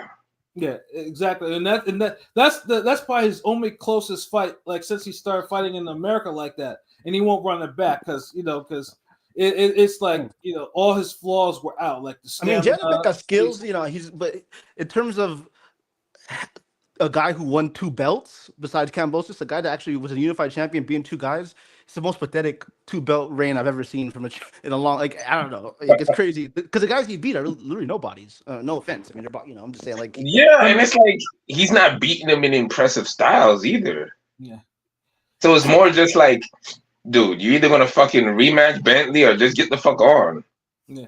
Like go to super middleweight already. IG's right there. I mean, I know IG might not be ready yet, but Troy IG's the same weight class and same platform, same network. I mean, He actually got a chance against Johnny Bag. Like, do something, fight some niggas we know. I mean, honestly, I would love Ammo to get another shot as well, but I think Ammo just needs Ammo still needs a little bit more seasoning. Like, I mean, I know he's been pushed hard, like, but yeah, that Bonnie fight. Even though the scores for that the judges had, 2 of them were just flat ridiculous. Like it was basically like a one. I'd say it's like maybe a 115, 113. Hell, you can even put it wasn't a fucking 118, 111 bullshit. Yeah, no, there was no 118, 111. Ammo sure as hell did not win that long. The point got deducted, right? I think the point got deducted. Yeah, my fault. I was gonna say I thought there was a chance Voney could have got a decision and it wouldn't have been a robbery, but Ammo won. Yeah, like I mean, honestly, 115, 130 for either guy or a draw would have been cool. I thought draw. I thought initially a draw, but I realized, Hearn still cares about Ammo. So. Yeah, of course he does. But and Volney, like I said, Volney, his only thing was just he just didn't throw enough in the first half of the fight. Yeah, I was like at first I was like okay, this guy, but then he did pick it up. There was a point where a lot of people in my chat were saying, "Oh, Voney's winning the fight." There was a time when Voney was probably up around her. Yeah, because Ammo throws hard in the beginning or whatever, and when Ammo started to kind of fade and wasn't really switching up, Voney got his timing down. I mean, Voney was hitting him with uppercuts. He got rocked. And Voney was a much bigger dude than that. This long pause, like a little longer. Clearly a taller. He's taller. Yeah, he's hitting him with uppercuts and shit like that. So that's what I'm thinking. It's like. Ammo. What would you grade Ammo's performance? A C plus, B minus. C plus, yeah. We can say the C plus. But I was gonna say I think that I want to see that guy Voney back again because I mean I know he lost before to some name, but he looked kind of good. He looked game. Yeah, he was definitely game, but I think I just wish the scores really reflected how that he was like a Pistol Pete Dobson ass nigga. He was like Pistol Pete, like just decent boxing skills just doesn't open up or I don't know, whatever. Yeah. I mean, it was a good fight though, but I think Ammo definitely he's showing that he is kind of limited and he does have a ceiling.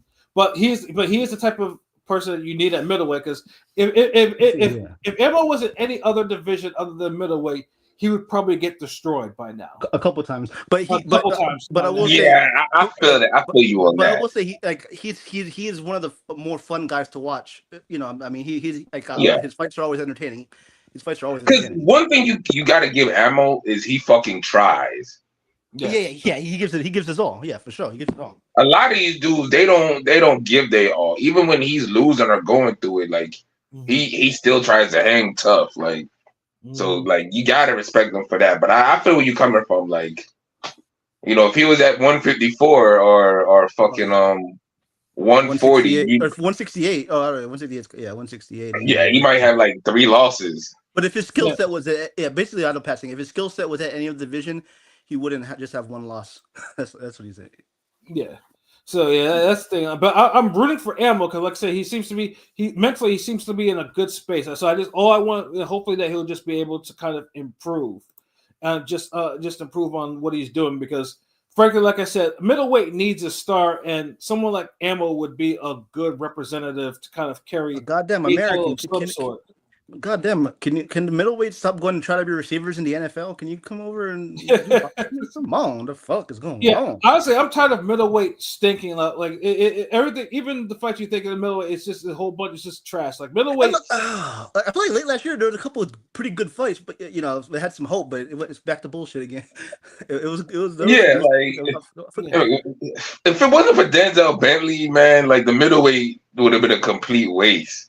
Yeah. I was thinking there's a couple of decent fights in middleweight late last year, but yeah, it's Yeah, he was in 3 of them.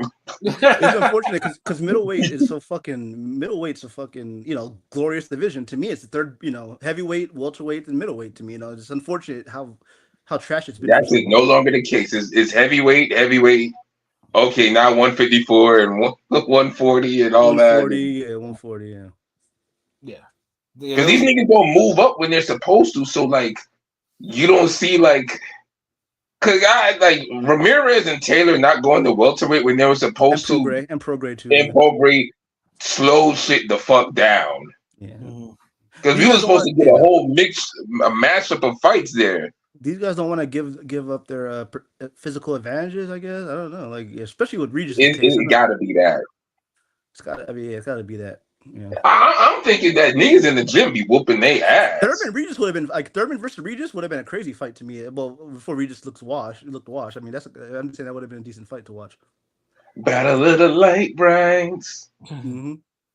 But yeah, no. But I mean, overall, like I said, it was. I mean, it like Pilot said, the card went fast or whatever. And outside of the Berlanga fight, it was a decent little card to watch or whatever. Like it's. And that's what he asked. Like there was no bullshit. Like the commentary was minimal, stupid. So it's like it flowed, and that's all you can really ask for an Eddie Matchroom card. So yeah, kudos to Eddie at least on that front. But we have a couple of cards that's coming this weekend. One, of course, is in Australia. We have the comeback of one George Kambosos Jr., whose 15 minutes is apparently not up yet. Like he got a Hitchens fight lined up if he wins this shit. Yeah, but that's the thing too, is like I've never seen anyone do so much with just one one really good quality win. I think it's the Australia market. You see how Eddie's he's been trying to tap in on that Aussie market, and he's made it. He has had his. But they don't even have great fighters like that. Everybody over in Australia literally just gets one good win. And they market and overmarket the fuck out of that shit. I mean, shouts out Jai, but I know what you mean. Yeah, Australia. For the most part. But I will say, Australia got more nuts paused than the average British. I'm just saying, the Australian motherfuckers got they got some will in them. They got more, some desire. I like the attitude. I like the attitude. Yeah, but with Kambosos, it's like. All right, because first, he wins a split decision over Tio, which should have been a unanimous decision. Great fight of the year, probably. Then he gets boxed up in first gear by Devin the first time around, and then he nearly gets stopped the second time around by Devin, and then he gets a gift from Maxie Hughes, which he gets a majority, but it's like it should be a majority for Maxie. And then he gets bodied by Lomachenko. Is that 5 losses? How many is that? 4 or 5 losses in a row? Well, if you count the Maxi, is that 4 or 5 in a row? That's like 4 losses in a row. Yeah. And they're all were clear losses. I didn't think he won any of them. He didn't win that Maxi fight, even though I had a feeling he would have won on the cards. Yeah, they was doing, dude. If Maxi would have got a knockdown, they would have been pissed. You would have heard a collective groan because they would have known they couldn't give him the fight. Ref might have called that shit a slip, like they. Yeah, they open for that. You right. They would have figured something out because Kambosos had to get a win that night, or they would have just been like, "Fuck." We invested in that was his first fight. That was like his first fight with the Lou DiBella thing. Yeah, so yeah. But I mean, the Lomachenko fight, I think, pretty much ended the top rank. So now, of course, he signed with Matchroom, and now it's like you got to rebuild Kambosos because, as Pilot said, that he's getting a line and shot to fight Hitchens, who's currently without an opponent right now and is kind of sitting on the shelf for now. So originally, Kambosos' opponent was somebody who fought fucking Chris John. Was he Filipino? Is he Filipino? Because I know the guy pulled out, but was he Filipino or Asian? I thought he was like Thai or something. I couldn't. But the fact though that they have to go, it's just like the Berlanga opponent. The fact that they have to go back that far to go find someone who fought Chris John as an opponent, they know that okay, look, we need to find someone that this motherfucker can actually beat without getting his head rocked or whatever. Do you know how shameless Kambosos in the message today? Saying that guy pulled out. He said, "Oh, my opponent, former champ." I'm like, Okay, he said four. That he dude said was four. never a champ. I don't know what this nigga was talking about. Yeah, like I'm like, Yeah, wait, he what? said- but even if it was, it would have been at a much smaller weight, which is kind of like, what the fuck, man? Come on. Yeah, so basically he's getting But some. still look bad. So basically his replacement is someone who's like he's 16-1 with 15 knockouts. So if you look at his fucking record, his one loss is to someone who's 0-2. A stoppage, you know, a whole stoppage. Fuck? Yeah. Who you losing to like that? Yeah, I don't. I'm just thinking to myself. That's his only loss. But it's like if you're losing to an 0-2 opponent like that, you're getting stopped like that. So basically, where it's into his like career was okay, that? Real quick, That nigga surprised him. Was that early on? I don't check his box rate. Was that like early on, or that's still weird? That's still. Yeah. It don't matter if you already have 15 to 16 fights and you get knocked out by a nigga with no fight, with no wins. That's crazy. Yeah. Yeah, no, It's two fights at that. It's in the middle. It's not early fight of it. It's 3 years into his career that he got this 0-2. This Nigga, that's well enough. Like that's a horrible loss. Fuck that. Yeah. Because he had like 15 fights at the time. Yeah. So yeah, Bro, you're not supposed to be losing to no nigga who's 0-2 by knockout when you got 15 fights. Yeah. Well, what did they have? I know they be having ringers in basketball and shit, but did they have a ringer for him? I'm scrolling down. So his it was like his about his like 7th or 8th fight when he got stopped by that 0-2 dude. Yeah, who's now 3-5. 7 for 8. Okay. who's now 3-5. Yeah. Nigga, that's still, bro. Look, you have 8 whole fights where you won, right? Yeah, exactly. 8 wins against a nigga with 2 losses, no wins. You know what's kind of funny? It's all KO. It's all literally all KOs. Except one guy against a guy named Coolwell, which I've heard of, which is a split decision, which means he probably lost that fight. So he literally had all KOs, and then he had a split decision, which he probably lost. That's kind of crazy. Yeah, so they were taking far and wide for this dude. Damn, Kambosos. Sorry, I want to mention the guy that he just lost a shoo on that Jake Paul card to 126. Oh my god, this is shameless.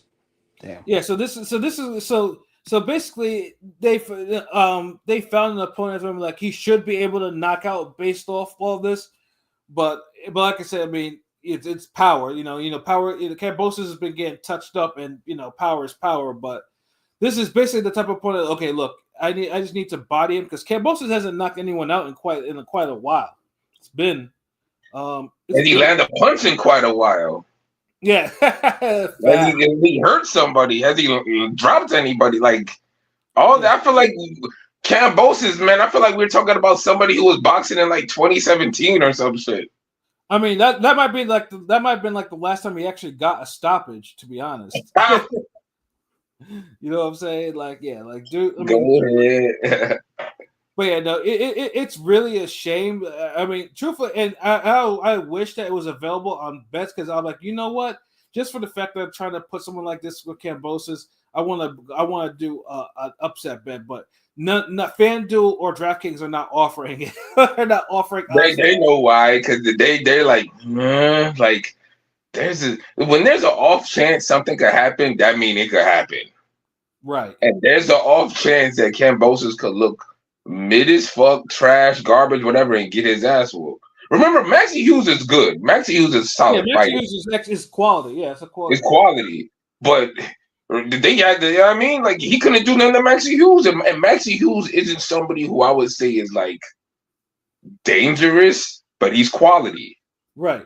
And of course, it didn't help too that Maxie Hughes got took apart by Zepeda afterwards. Like, exactly. So it's like, damn, bro, you need a gift against this nigga who, and it did it.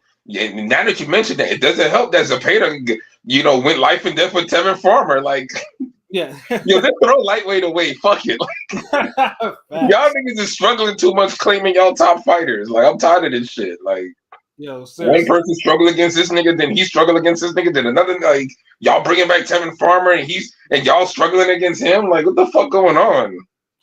However, though, Kambosos, though, at least the women's fight on there are quality. They might actually be some of the best. Oh, that's okay. Hold on, wait. This is Sky Nicholson fight, Tiara Brown.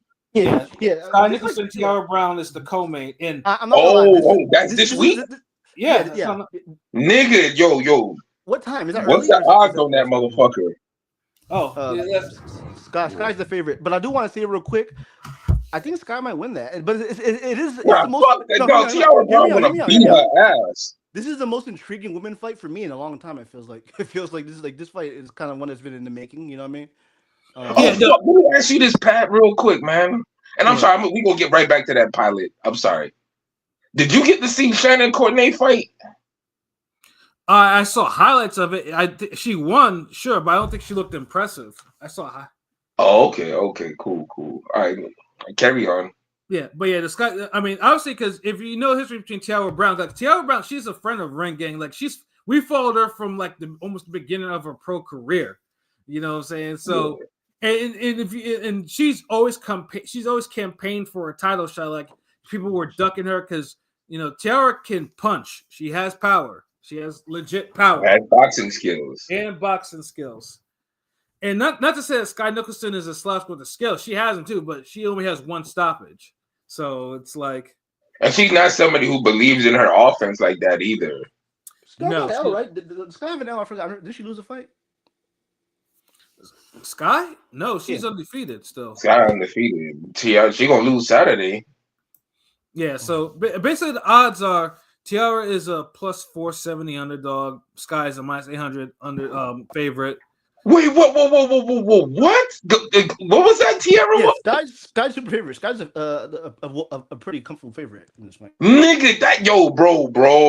I said 470. You said 470? She's a plus 470? Yep. Sky Nicholson? No. Tiara Brown was a plus. Tiara, okay.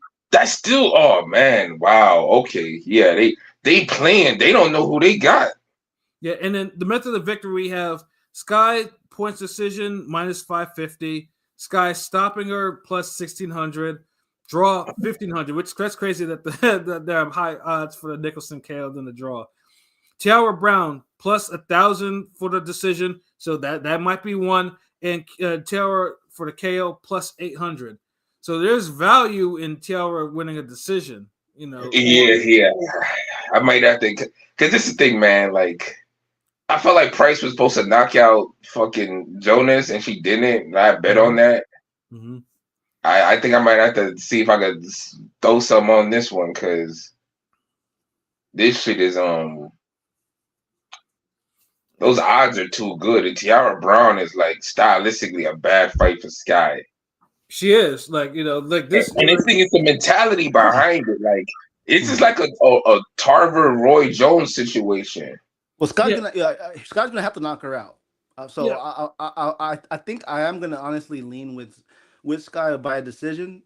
Tiara is gonna have to knock her out to win a decision. She's gonna have to knock her out to win the fight. If she beats her ass every round, she'll get the win. She should, and also too, Tiara's the bigger fighter too. That's the physically bigger fighter. But I see a knockout, but I don't think Sky tough like that though. I joke around and call Sky the female Shakur, but obviously she's not skilled Shakur, but she fights in a sense where she's able to she has good defense. I feel like she gets cracked a little bit, but she's risk free. She's risk free. She's the one of the ones that she doesn't. If she can find a way, I think she said this. If she can find a way where she doesn't mess up her face or whatever, that's how she's gonna fight. That's why she only has one stoppage. Okay, then you don't.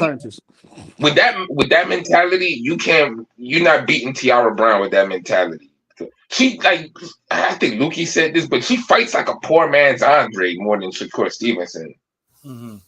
Okay, yeah, I can see that. I see that too. I see that. But pick the most boring version of Andre there is, and that's her. Yeah, most boring because Andre, at least he shows like he could punch at some awkward angles and shit. Yeah, no, but yeah.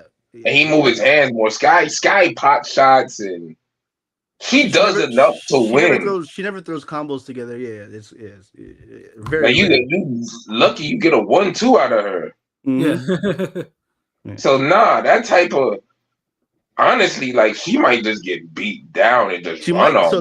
So I think my thing is she either gets brutalized because Tiara is pretty good, or maybe she wins a decision that she deserves or she doesn't. But more than likely, I think I am going to go with Sky by decision, but it might be a robbery. And I'm going I'm going by Tara by probably KO. Like Yeah, honestly, I would throw something on a KO decision and a fucking just money line. yeah. Because honestly, Sky might be one of those broads that you think she's soft because she's pretty, but when you push her, she hangs tough. Hey, that last And picture. that's what I'm worried about. Mm-hmm. So that's why I'm just not all the way sold on a KO, but I'm leaning toward that. But it could also be she just get her ass whooping, so just she dodged the money punches and just lose a decision, just get beat up. I ain't gonna lie though, the last picture of her, she's looking kind of super buff. Like her traps are looking huge. I'm like, this bitch looking. Yeah, no, she's training hard, and truthfully, I think she understands that too. Because Tiara, she's a police officer when she's not boxing, so she she her mentality is there. Like Tiara's mentality is strong, so I think she knows she's good. And the way she's been calling, dude, you don't call out a fighter for that many years and not have an ass whooping for him, or know you're gonna put hands on him. Right. Like Sky Nicholson, yeah, she did, and I follow Sky. I've been followed. Like she trains, like I give her that, but she doesn't fight the way like you would think for someone who trains as hard as she does. Exactly. Like she doesn't leave enough in the ring, in my opinion, and that could come back to haunt you sometime because you end up digging deep or having to do it. It's like you end up placing yourself in a position where someone has to make you dig deep instead of you discovering how to turn it on yourself. Right. And what I mean by dig deep not always just as you got an obstacle that you got to dig deep to get around, but dig deep also means like, okay, I could put this person away, or I could do a little more, or what I mean? That's digging deep too. Yeah, because you're basically saying, hey, I could do more. I could put the car in a different position, but she just drives in neutral all the time. That analogy, that's perfect. And I ain't even a car nigga like that. Now, but the reason why I kind of lean Sky is I'm gonna say why real quick because she looks better. Tiara is beast and everything, but a lot of the opponents she fought has not, been kind of cans. So this is interesting to see. Who the fuck Sky been fighting a lot of cans, nigga? I know she had the Eddie Heard treatment. But what I'm saying is, we'll see how good both women are in this fight because really they both aren't really tested. We'll see. Tiara Brown's fought better fighters than fucking Sky.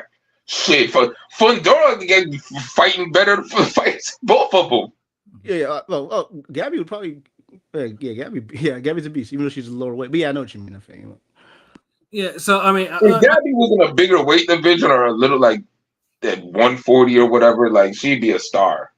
Oh yeah, definitely. Yeah. So and then there's another women's fight, and actually this one's a rematch between Shonika Johnson and Nina Hughes. Now the first fight was pretty. Oh, they put all the model holes on this card. Sugar Nick's P for P number one. I ain't talking about. Yeah, this a pilot card. Like your pilot, you had this one. Like shit. It's gonna be. Did we get credentials for you? Is it gonna be the same time as the Thurman fight, kind of, or is it regular nigga time? It's Australian. It's never gonna be. It's not gonna be the same time. I'll miss it. No, we got Sky Nicholson. We got Sugar Neeks. I mean, we got the Kambosos nigga too, but and because the first fight was controversial because I thought Sugar Neeks won that fight. I think they announced her as the winner, and then I think they switched it, and it was like they had somebody else. They had the other chick win the fight, old ass chick. But Sugar won that fight. Sugar Neeks won that fight. I feel like. Yeah, she definitely won that fight. Yeah, she was robbed. They gave her the damn Rocky and Barrera treatment. Hell yeah. But I mean, she ended up winning, right? She was the rightful winner after, right? I mean, the guy fucked up. I mean, Shonika, she was announced as the winner before, but now then Shonika didn't win that fight. With the fight? What? Oh no, she didn't win that fight. No, excuse me, she did win that fight. My bad. Oh, okay. Yeah, she did win that fight. Yeah, they announced it for the other chick. Yeah. So yeah, there was a whole bunch of controversy for that. So it was just like, Nina is so they booked the revenge fight, and it's like, yeah, that's what I'm saying. It's like the women's fight are much stronger than what Kambosos is facing, and that shouldn't be though. But that's why I said I was looking forward to the women's. Matter of fact, he don't deserve to be the main event either. Like Yeah, the Sky Nicholson, like, and that's the one thing I don't like. Like he don't know, like what the fuck he like. This is honestly a Sky Nicholson, Tiara Brown main event card type of card. Yeah, like the fact that we having those good fights and then Kambosos and this other nigga afterwards. And they also got that Samoan Terramona, who's like the new prospect heavyweight, and they had that fake Better Beef too. So they loaded this card pretty solid for the Kambosos, like, relatively speaking. Yeah, they pulled out all the stops for Cam. Like, who the fuck is the Kambosos? Were they doing all this like they doing like top rank, like how they used to do them Crawford cards? They stack them shits up. Mm-hmm. Knowing Crawford gonna beat the shit out of whoever they put him in there with. Yeah, so let's grab T.O. Let's grab this nigga, that nigga, him. Yeah, wasn't T.O. Kambosos busy? Like, come on. Wasn't that T.O. the co-main event for that's crazy for Bud. That's crazy. That's one. Yeah, I'll never forget that night because that's when I damn hit King P up and Pat with the damn. What's that shit we used to say? Career mode glitch. Yeah, yeah. I had to let these niggas have it. Like, yo, career mode glitch. Like, cause we be so busy now, niggas. We don't be texting through boxing no more when shit's on. It's just we talk about it on the cast. But at one point, like, we all used to be more connected, and when fights are happening, we're like, oh shit, damn, nigga, you see it? And the fact that me and P were actually there, so it's like. Yeah, that's what made it even special because it was like y'all niggas there. It's like y'all know y'all see this career mode glitch. Like y'all niggas stay hyping up Crawford. Look at this shit. He got dropped by this mean machine motherfucker. Like what? Fighting all these bums, nigga. That's what happened. Like yeah. And then Teofimo had that crazy knockout of Coleman. So yeah, of course. But yeah, no, yeah. So the Kambosos, yeah. I mean, if anything, Kambosos should be the opener on this card and let the women. You know what I'm saying? But yeah, the women fights. The women fights are clearly the highlight of this card, and they're the fights that I look forward to the most from this. And like I said, Tiara. I've met Sky before. I've never met Tiara. So, but Tiara's been a fan. Tiara is she's full of ringing. We support her. So hopefully she does the thing. What's that in the ring with Chris? In the ring with Christine and Nika, them they always they're good friends with her. They've been really the true advocates for her. Every time on the timeline, I'm always seeing Nika. Yes. Always I haven't even seen Tara post recently like that, so she probably locked in. She's absolutely locked. I remember I sent her a message, but she's like. So that's what I saw from her was something about Sky. She been wanting that fight forever, so she might just end up. Yeah, every time she open her mouth, it's about fucking Sky. So I just know, like, when you on it like that. I mean, when was the last time somebody wanted to fight this bad and they just completely went wrong and got their ass whooped? I know it's out there. I just can't think of it right now. There's been some, but I can't remember it. There's definitely been some, but it's not as often as the other way around when somebody wants to fight and they get it, and it's like they show you why they wanted to fight. Like, okay, yeah. But damn, I gotta say one thing because when you said Brown was a cop, I just remember this shit Pat sent me with the damn pros versus Joes, when that one cop was fighting Sweet Pea. Oh yeah. And the commentator was like, and he's a cop from Detroit? You think he could fight better? I was like, oh shit. Oh man, that was classic. Yo, shout I screamed. I heard that. I was like, yo, like this is like some memories. Like, and I ain't gonna lie, if you're a cop from Detroit, I'm thinking you're gonna know how to fight better too. Yeah. And dude was like, oh my god, I never been hit so hard because for every like 3 or 4 punches, Sweet Pea would let that nigga feel like a left hand, and his motherfucker, you see his motherfucker's head snap back and shit. Like it's like he had him bleeding. Like yeah, exactly. I like how Perdo did that shit. Like he did it where it's like, I'm gonna play around, but I'm gonna let you know you in here with a goddamn boxing god, motherfucker. So here, bow. Like shout. Someone needs to bring back Pro and Joes, and someone needs to bring back boxers. Shout out to him and Roy and Arturo Gatti for doing that shit. You know, This is what I'm talking about when people talking about whole saving boxing and dude, like if Dana White wants to do something in boxing, do some shit like this. Like bring back y'all are letting all the streamers and celebrities get all the fun shit in boxing, and then y'all get mad when the casuals gravitate toward it when boxing itself could literally come up and just do this shit and everybody would be happy. Mm-hmm. Like you could literally do a pros and Joes for fucking anything now. You could do a whole season of pros and Joes versus boxers.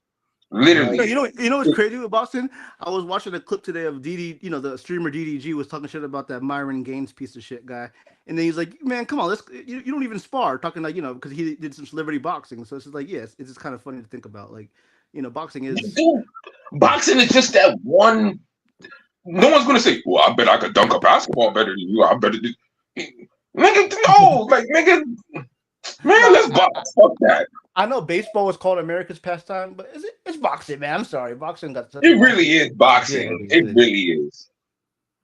Because even though the people discriminated in boxing, it's like you couldn't deny boxing for some reason. I mean, Joe Louis, Maximilian, the whole World War shit. Come on, man. All of that shit in general, like baseball, you had to have Negro leagues. You had to. Like niggas had to get shit popping so much where there's like, all right, hold on, we don't need some of y'all niggas in the MLB. Like, yeah, nigga, boxing they couldn't do that with. I watched Life. I saw how they did fake Dave Chappelle. Yeah, evil Chappelle. Evil Chappelle. Now he's a good actor. Shouts out to Bo Keem. But yeah, that's all I'm saying. Like, y'all niggas who want to put hundreds of millions.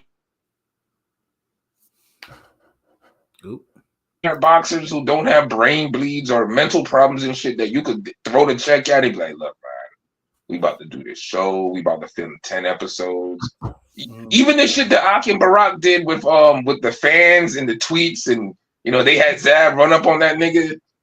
At the shoe store, I think. Yeah, dude, there's like so much shit that they could do that blow up boxing that people would tune in and watch all the time, but they don't do it. They do all this other ridiculous shit that nobody asked for. That's the shit that just get me with boxing. Like pros and Joes is the easiest thing you could come up with. Yeah, nigga, I sneak in there as a fucking ringer. I'm like, yeah, I'm a Joe. But I watched Eric Morales my whole life, so yeah, I'll fight him. Like, yeah, give me the Mexican. Like.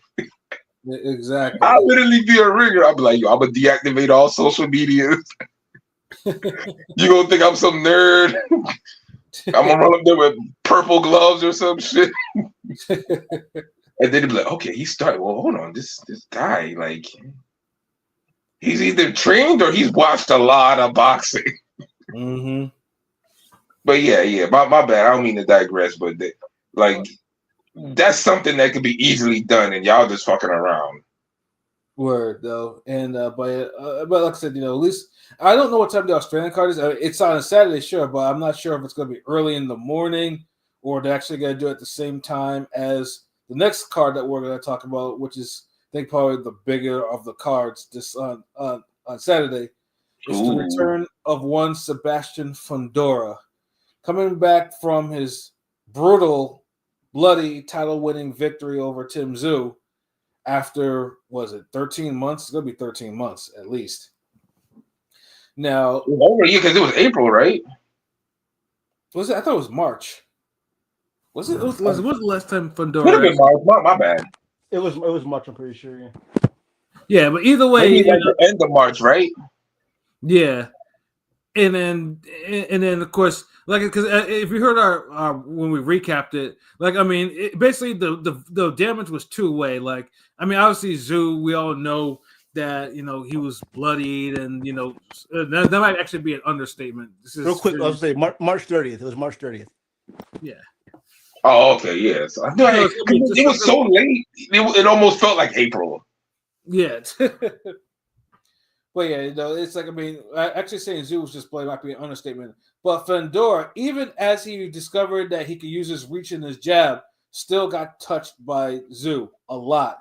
And, basically it was getting to the point where dudes nose and mouth were bloody. Like dude would rise from his stool and blood would just pour out of his mouth, which I rarely see now unless a jaw is broken.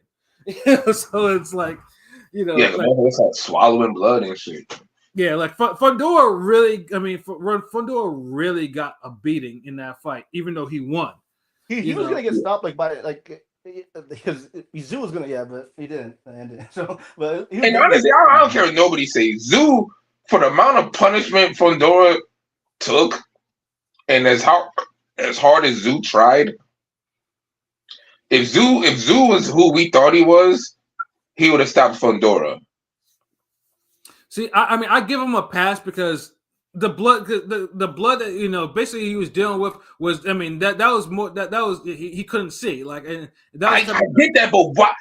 Look, and this is the thing I'm talking about. Like, I get that you have a valid point, but I feel like it's like we're giving him too much credit, and then it's like we're not giving him enough credit. Like he forced the fight of the year, so you was doing something.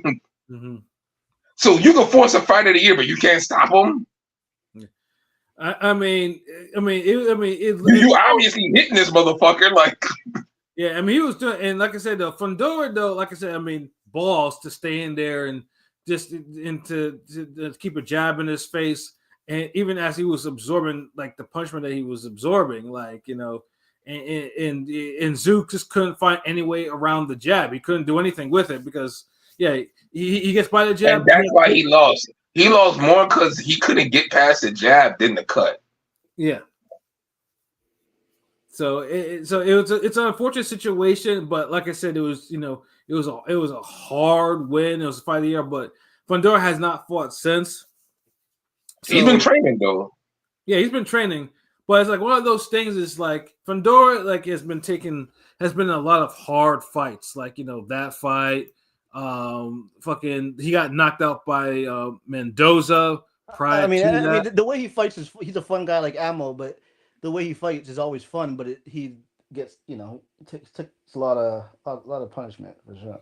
Yeah, and he's been taking a lot of punishment. Like, I mean, even the fights where he's like won, like the fucking Sergio Garcia fights, or even the Ocampo fights, they were hard fights. The draw with Jamonte Clark. Yeah. Yeah, I mean that was early though. That was early. I'm just saying but he still took punch. Shit, even Gallimore cracked up some good times. Like with Fundora, he strikes me as he got that. I hope you'll feel me on this. He got that that substitute teacher, librarian swag. Where what I'm saying, he just seems like a nice guy. Him and his sister both seem like nice people.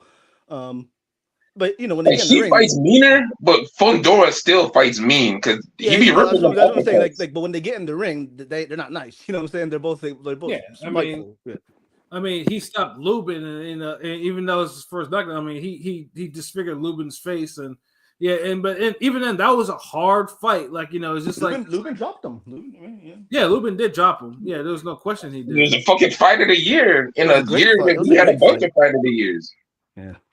So that's why it's like, when you see this fight, it's like, he's fighting Chordale Booker, and it's like, I mean, Chordale Booker's, he's been on PBC cards before, but he's mostly known because he got aired out in one round by Ammo, and it was, and it's just like, and he hadn't really done anything to kind of reverse that. So it's like, one might say this might be a quote unquote soft touch. Booker's maybe a tier above it. But it's not one of those, because 154 is one of those divisions, especially when you hold two belts, where he could be fighting someone that's either better or an actual Mando. Yeah. But you get Chordale Booker, and I'm not mad at this fight. I mean, Fundora is somebody who fought a lot of people. I'm kind of want to pick Chordale to win. I don't know why. I just got a feeling. I don't mind that either. I mean, that's my thought. I mean, the only silver lining I see in this, because, like I said, Fundora's taking so much, and Booker is relatively fresh. It's like it could be like the perfect storm. Like Booker could. I mean, I'm not saying he might outbox him, but I'm thinking, he could hurt him, like really hurt him, like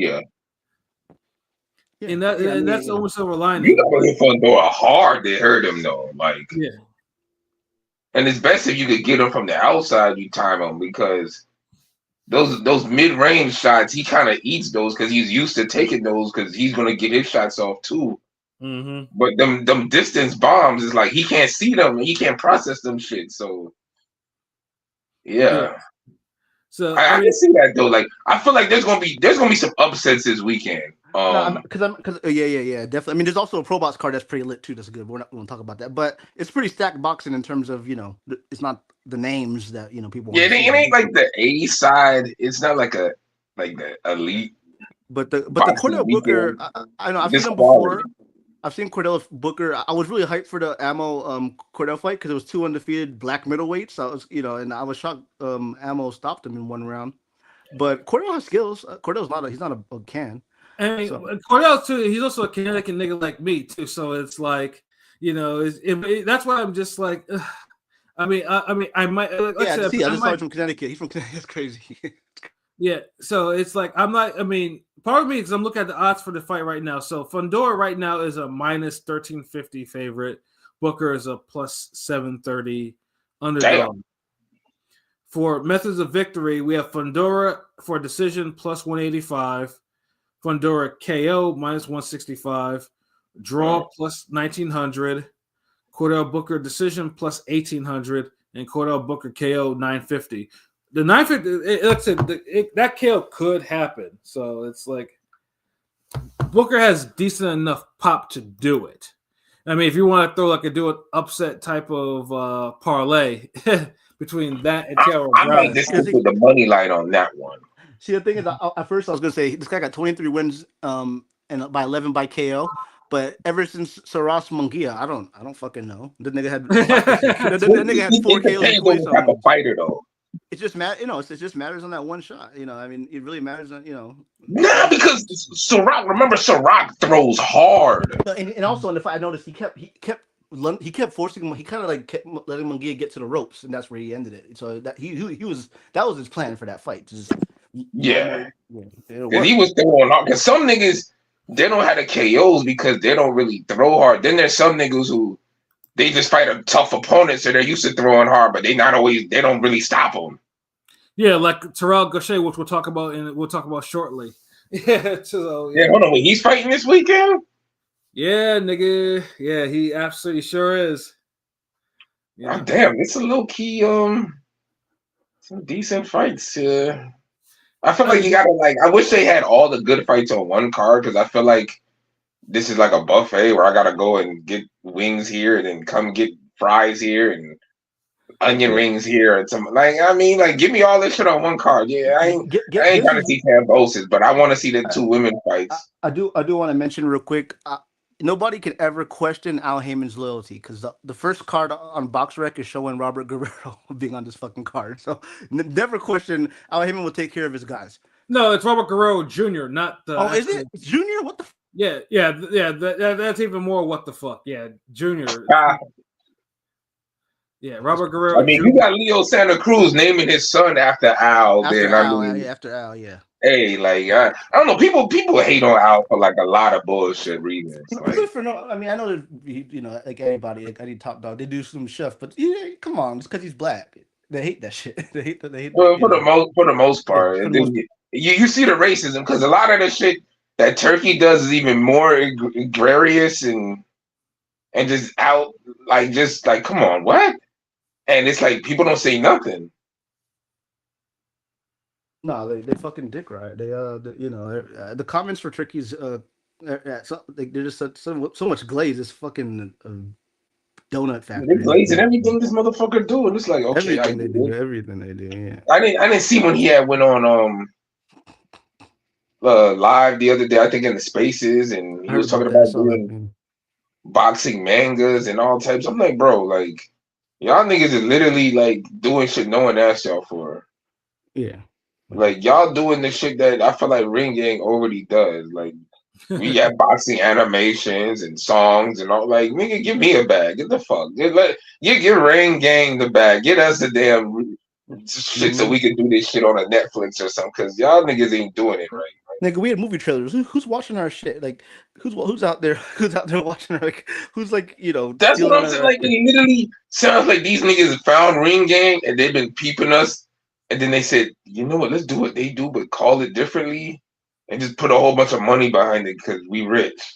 Well, it won't be the first time that bigger people have stolen our IP before. Like, it won't. So, Yeah, because I just don't get it. Like, what these, like, y'all, like, all the shit y'all could bring back, like, y'all don't have no creative ideas. Y'all don't, like, boxing always get these dull motherfuckers with money into the game. They can't do nothing else but just throw money.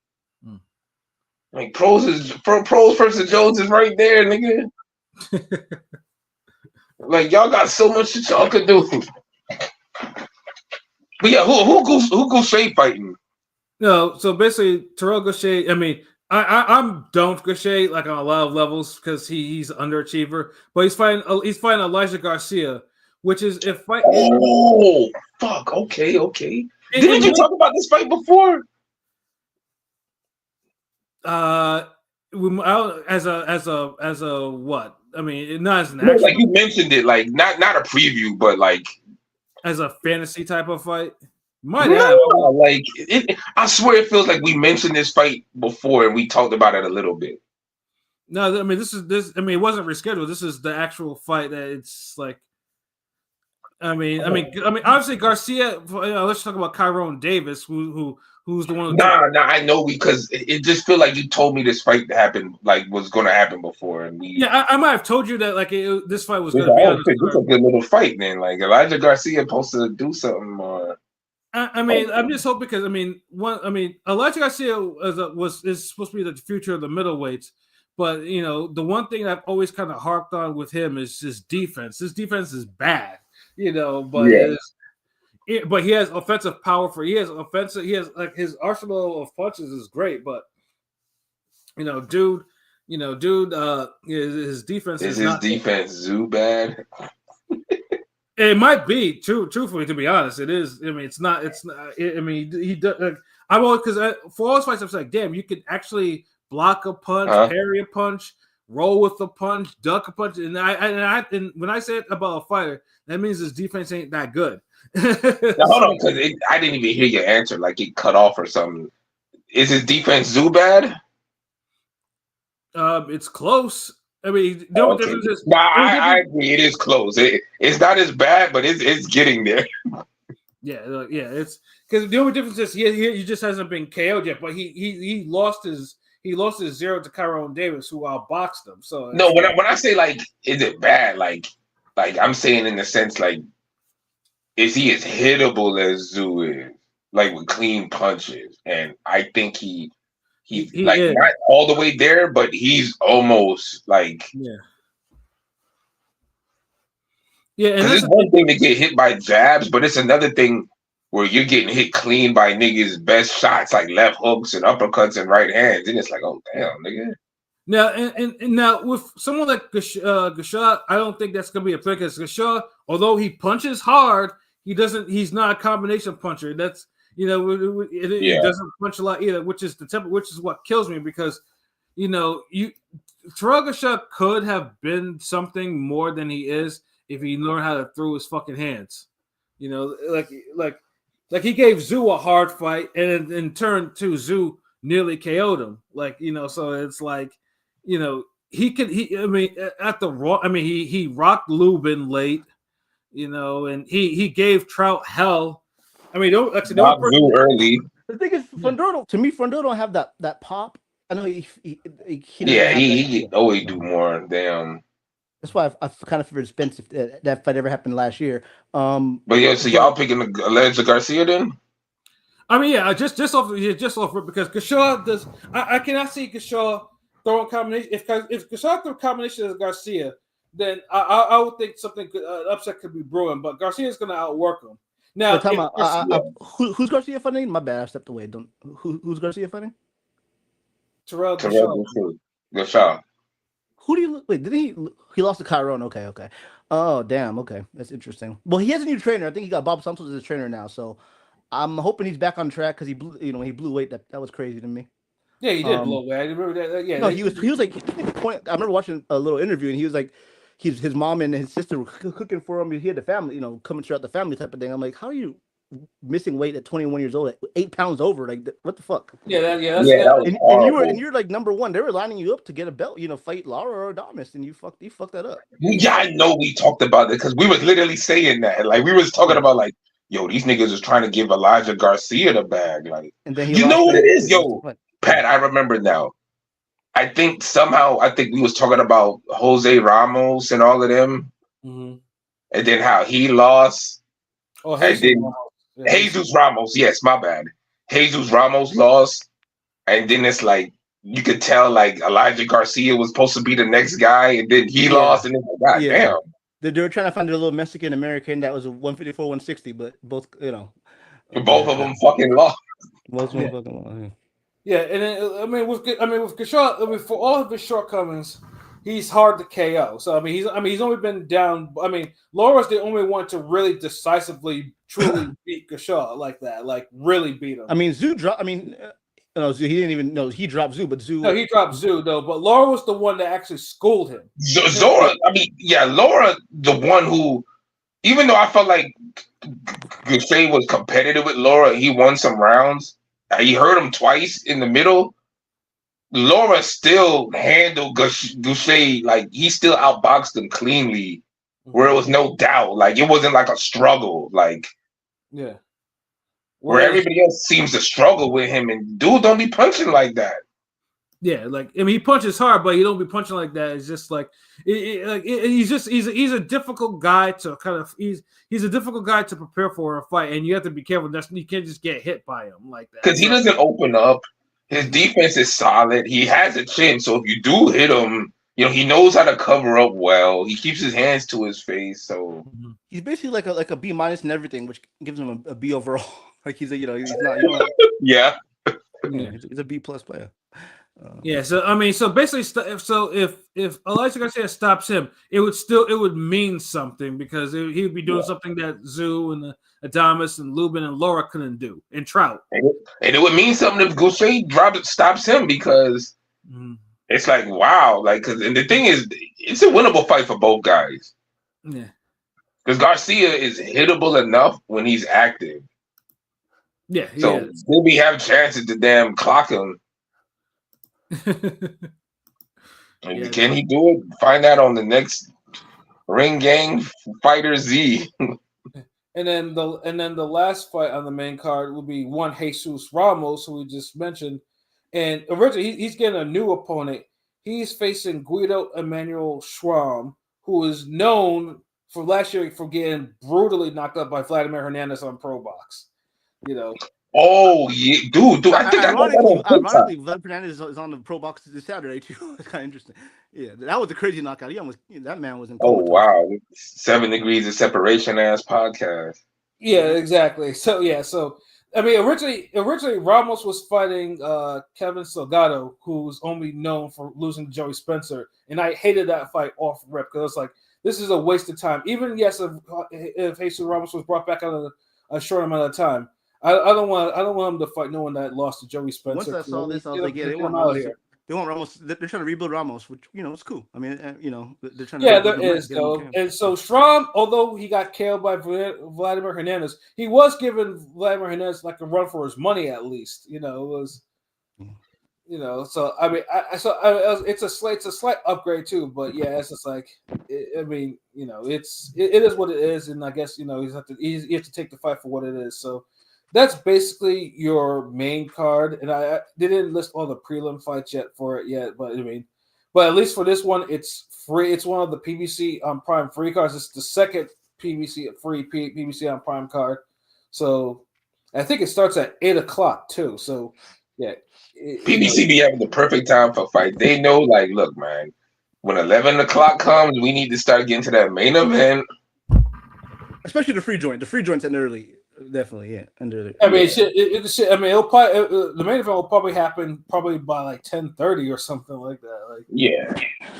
That's cool because it's not the biggest event, but yeah, like they kind of taper it where it's like the Zoo Bakram card, low key was really. I know people complain about the matchups, but it was a good card. It was pretty entertaining card overall. No one's complained about the match. I mean, even me, I would complain. I would have complained, and I said, no, this was good.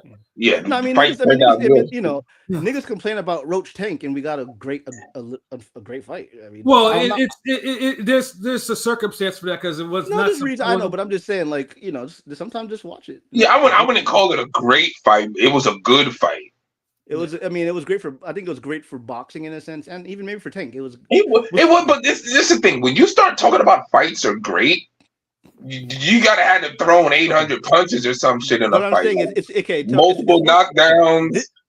Right now that fight's probably to me probably a top 5 fight of the year.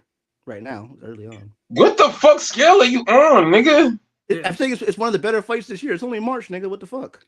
But dude, it's one of the better fights of the year. But dude, you're talking about a year that we've had fucking Buatsi Smith, Bitter B Bivol 2, Morel Bitter. Get the fuck out of here, nigga. Okay. Those are great fights. It was better than expected, and that's I'm not talking about no more. It was better than expected. No, better than expected doesn't mean great though. Hell, even that Taraji fight that was just from last week was a better fight than that.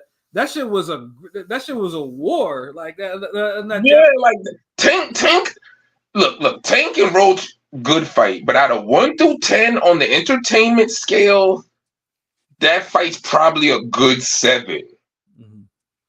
Okay. Maybe 8. Maybe 8 at the highest. I overshot my load saying great. Goddamn, y'all always on the semantics. It exceeded expectations of what everybody, because literally Roach Tank, everybody was complaining so much about the matchup. I'm just saying it delivered more than everybody thought.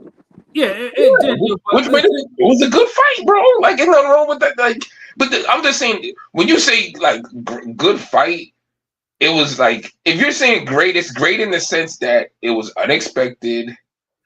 The underdog won the event, had little fuckery controversy, but nothing too crazy. I mean, it makes some good highlights. It makes a rematch like that. Nobody. Yeah, a rematch. You make me want to see a rematch. So yeah, it was, but there's too many times where Lamont Roach and Tank were just looking at each other and fainting and shit, nigga. Yeah. You can't be staring at a motherfucker for the first half of the fight and expect me to say, "Oh, this is a great fight." And because I know it was one of those things that I mentioned about lightweights in their punch, like lightweights are supposed to throw hands like this, like.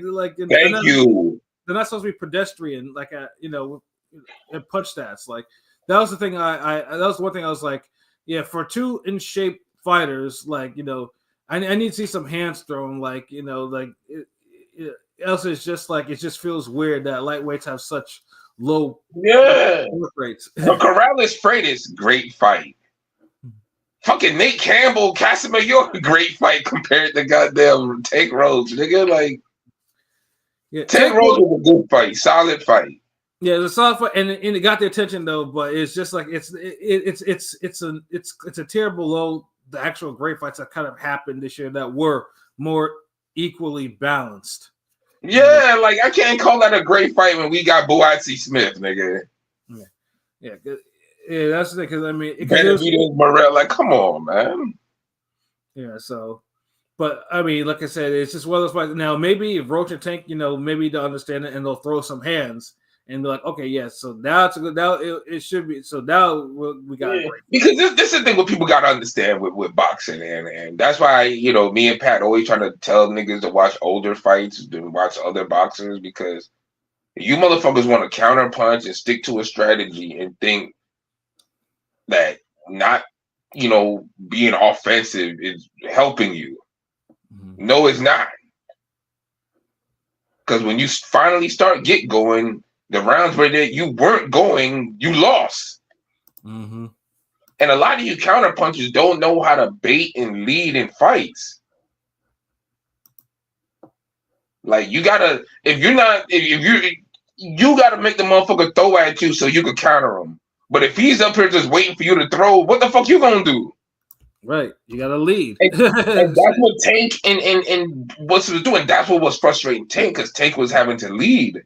But then it's like Roach ain't really try to exchange with him until the second half. So he was just late. He was letting Tank lead and catching him afterwards, and it's like that's not enough to win a fight, bro. And Roach typically his style is not much of a lead either. He misses they're one and the same, so one eventually had to take over the other, which Roach eventually did. They just took over at certain moments. Like Tank took over the first half, and he used his talent and athleticism, and then what's his name? Roach took over the second half, and he used like skill and timing. Yeah, no, I mean we knew Roach had. I mean, I people are Roach is a champion for a reason, but I knew Roach had skills. Obviously, I didn't expect him to get knocked out, but I thought I could see it going a distance, but it was a good fight. I mean, I'm just saying it was. Ain't you one of the niggas who picked? I swear, all y'all niggas picked Tank by KO except me. So don't say, "Oh, I didn't expect him to get knocked out." Of course, but what I'm saying is, yeah, it was a good fight. I'm saying it was a good fight, and it made another name. And Roach now got like what did they say? Bunch of boxing like 15,000 more followers and shit. He was on cam and he's coming on cam. It was a good fight that was great for the sport. Yeah, but I'm saying he's gonna be on Cam and Mace tomorrow. And shit. So it's kind of Oh shit, that's what's up. Yeah, so I mean it's good. Yeah, I'm glad at least Roach rose to the occasion and got the stimulus and stuff like that though. But it's just like it's just like it was a cherry pick gone wrong mostly, whereas the other fights that were kind of like high profile and fight of the year types, like they weren't. They were the actual fights that needed to happen in their division. And what was the complaint for 2023? That we was having elite matchups that were one-sided or boring or squashes, yeah. That was like bullshit. But now 2025, we're having elite matchups that are fucking good.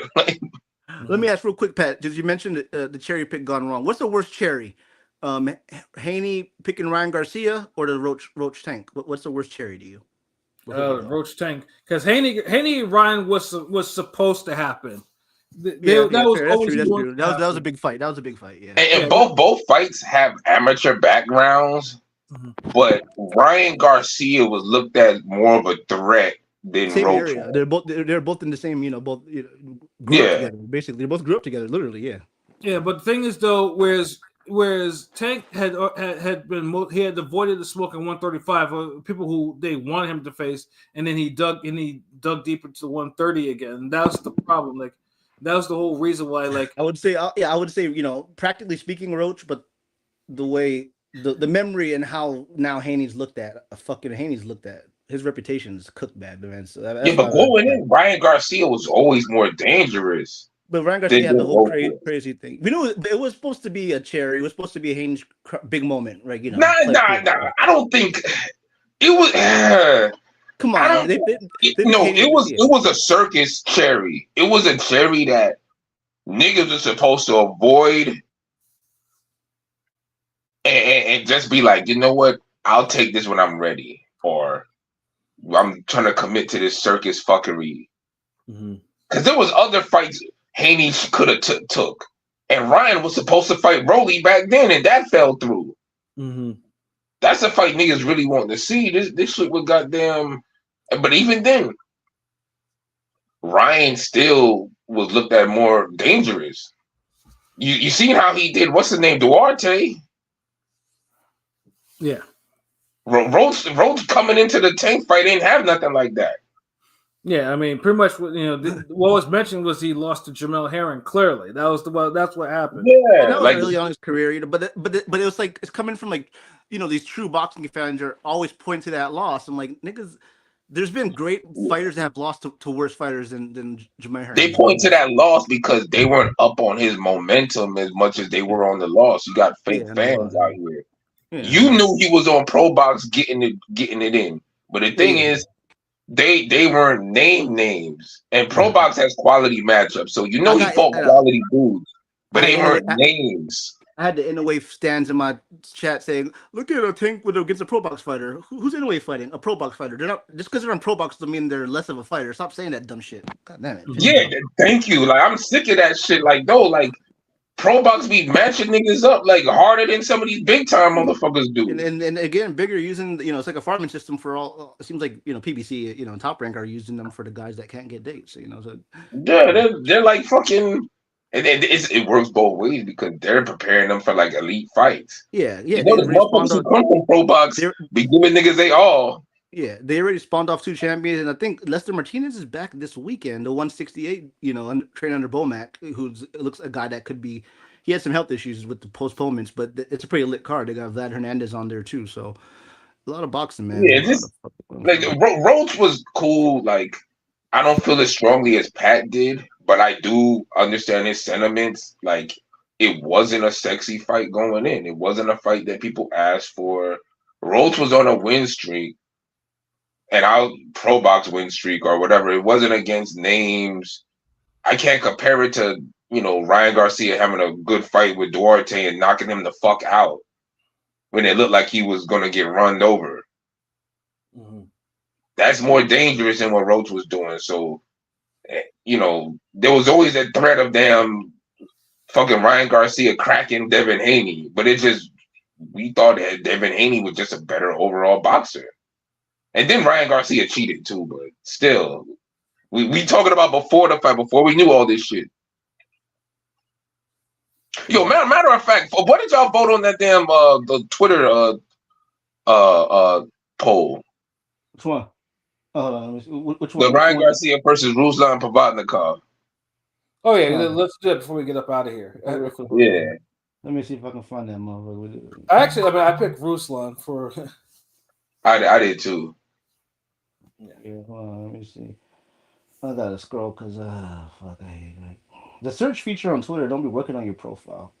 All right, let me see. You know how you can search shit on You there? just scroll down, nigga. Like, yeah, I'm scrolling, nigga. Hold on, what the fuck? Hold on. Ain't the fight like ain't it from like yesterday? No, I wasn't yesterday. No, the one you did. Yeah, like, cause I'm thinking I got it. It was Twitter that active. I got it. No, we've been retweeting shit. So we asked who would win at 140 between one Ryan Garcia versus Ruslan Provodnikov. With 19 votes, check us out at Ranking Radio on Twitter and every platform you got. And we got Provodnikov with 68% to Ryan Garcia's 32.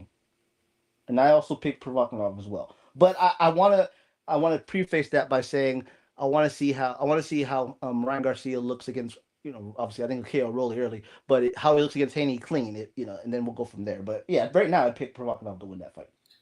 Yeah, for Provodnikov, his big thing. Obviously, I don't think he's never been dropped as a pro, and he can take an incredible amount of punishment. His biggest flaw was, the boxing. Like you could do a basic outboxing. Like if you keep a jab and a right hand in front of him, you could beat him. So I unfortunately, again, I took a break during that Bradley Provodnikov fight. I wasn't watching boxing for like a good 4 or 5 years. So I know that was fight crazy, best fight of the decade. People say top 5 fight of the 2000s. But looking over the box rec of Ruslan Provodnikov, I'm not seeing the win like that where and he lost to Algeria. So I'm just wondering, like, was he, could Ryan Garcia catch him or what? I'm just saying, like, is Ryan Garcia could catch him, like. Yeah. But the thing is, we've seen Ryan Garcia fold under pressure and look worried and get dropped and unsure of himself. And Provodnikov is nothing else. So he's going to come for you. Would Haney outbox Provodnikov then? If it was Haney versus? Nah, Haney ain't got a defense for Provodnikov. Like, he's going to get cracked sooner or later. For real? Damn, okay. And I think Ryan will get cracked by Provodnikov sooner or later too. But I feel like he has the power to kind of hurt him or get him off of him if it happens, or because Ryan Garcia knows how to land that hook when he getting his ass whooped. Yeah, he do. He can sneak that motherfucker in there. So you gotta be careful. Like Devin Haney don't have a weapon like that, but I feel like he could jab Provodnikov off the whole fight. He used to have one of the best jabs. I don't know. He used to have one of the best jabs, but like it's been lacking. Because the thing is, the weight has stunted Devin Haney. Like Devin Haney, he needs to be damn throwing 600 punches a fight. Yeah, he should have moved up after the fucking Linares or these dudes be so drained. These dudes be so drained. They could only throw damn 25 punches, 30 punches around. On that, it's getting late, so I want to talk about on that Canelo fight poster. Somebody said Munguia looking drained. I kind of zoomed in and that poster, like, damn, Munguia does look kind of dry in that picture on that poster. Like, what the fuck? Yeah. Oh Yeah. shit. Yeah, they're all like not, they all try not to fight at their proper divisions, but it's That's what it is. That's why these niggas be so 450 punch count total combined. Like what the fuck? And it's like scientifically, if you stay at that weight class longer than you should, when you move up, you're gonna have to move up a bit like Devin Haney. You're gonna have to move up quick now, because your body can't make that weight. Man, we seen it happen with Corrales. Like you don't go from fucking life and death fights with Castillo and you all right, Joshua Claudio. yeah at 149 for not even. You feel me? Yeah, I mean, R.I.P. Corrales, but I'm just saying. Like it's just sad that fight was a swan song because it was a fight for all the wrong. It should have never happened, but it never should have happened. But he showed the heart that we love to this day, yo, because he was getting hurt and he didn't stop trying. And he finally made the Hall of Fame. Shouts out to Chico, for real, legend. Fuck bikes, because we talked about Paul Williams and Chico today, and fuck motorcycles. God damn it. Well, and then he didn't have the chick who was also drunk too, whereas Paul was sober. Yeah. True. Yeah. Well, I ain't gonna say fuck alcohol, but yeah, that's why I said fuck bikes. But fuck a motorcycle though. Yeah. Don't drink and drive. That's important. Yeah. Fuck that now. Okay, we'll agree on that. Like, yeah, fuck putting both of them together. But yeah, there's definitely plenty of boxing to mull over or whatever. PBC, you got Matchroom, you got Pro Box, and also you got OTX card too. So it's like it's there, like I mean, there's plenty of boxing, varied among the evening time. Or I'm not sure what time the Australian card's going to start. If it's going to be, I mean, if they're gonna catch US time, or if it's going to be earlier. Did you mention OTX too? I'm sorry, I didn't hear you. Yeah, OTX. Yeah. There's a lot of fucking boxing, bro. Goddamn. Yeah. So yeah, damn. Yeah, so it should be it should definitely be a decent weekend, of boxing. Then Fundora 8:00. Yeah. We don't know when the Sky Nicholson and shit, but then when's the Pro Box? I think it's either 8 or 9. And that's on a Friday or a Saturday? No, it's all everything's on Saturday. Hold on. I got the thing. It's saying 3:00 Pacific, but that's obviously it's going to be early. It's saying 3:00 Pacific. Well, nigga, that's your time, yeah. So I'm saying it starts at 6 then, basically. 6, yeah. Oh yeah, because okay, yeah. So 6 Eastern for the Pro Box. For Pro Box. Yeah, and they got They got that guy that Cuba back on there already. The guy that gave the Carmella a good fight, who got a stoppage on undefeated dude. Damn, he's back already. Yes, it's a decent card. Yeah. Hey, who's this nigga? Why they bringing back? What's his name back? The dude with the braid. I seen some tweet. The Lopez. Oh, Luis Alberto Lopez Venado. Yeah. I mentioned that real quick before we get up out of here. Yeah, boxing, I know we wrapping it. It's just bad shit to say. Sorry. Yeah, no, boxing. People gotta understand when you have a brain bleed, you shouldn't be fighting anymore. Like, I know they're trying to make it more modern, but rule of thumb says if a boxer is bleeding from 2 different parts of his brain, you shouldn't be fighting anymore. Like, I get it. Boxing is a livelihood, but we all know that the inherent risk that the boxers take to actually fight, and they know that brain injuries are a thing. So it's like when you see a guy that it's not even a year since he got brutally knocked out, because Lopez got brutally knocked out in a fight of the year against Angelo Leo. Like it was nasty. Nigga took like 3 L's in one. He took the KO of the year and a fight of the year against the comeback fighter of the year. Yeah, and then lost the Inoue fight because that nigga kept talking about Inoue like he already had that. He was trying on that. Like he had it. Yeah, and he had been talking shit about Shakur being a boring runner, and that was should have ran from Leo. Yeah. So yeah, so basically, I mean, he had brain bleed, but now they're talking about he's making a comeback in Mexico, which should also tell you something too, because like I said, like depending on the commissions, like a brain bleed is a career ender or like or an automatic suspension, but there are places, obviously that will get you that that you can get around some of these suspensions, which is a horrible thing. I mean, if you're dealing with the doctor from The Simpsons is looking at you like and about a fight, bro, you good.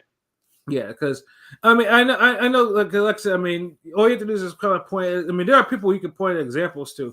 The big example would be Jermaine Taylor. Jermaine Taylor suffered a brain bleed against Arthur Abraham, and that should have been a career ender because he was already on the downside of his career. But instead, he they allowed him to continue. And although I don't know how he was able to win another version of the middleweight title again, like, he actually picked up solid wins and moved back down in weight. Like that's the crazy part. But he also got I remember he almost got KO'd by Caleb Truax and all that. So basically, taking all these punches, but then with these taking all these punches, his he got to, basically his whole it switched on him. Like Jermaine Taylor, he was in the news, he's cussing and he's getting in all types of bullshit and shit like that. Slap somebody at a parade with a gun, like nigga.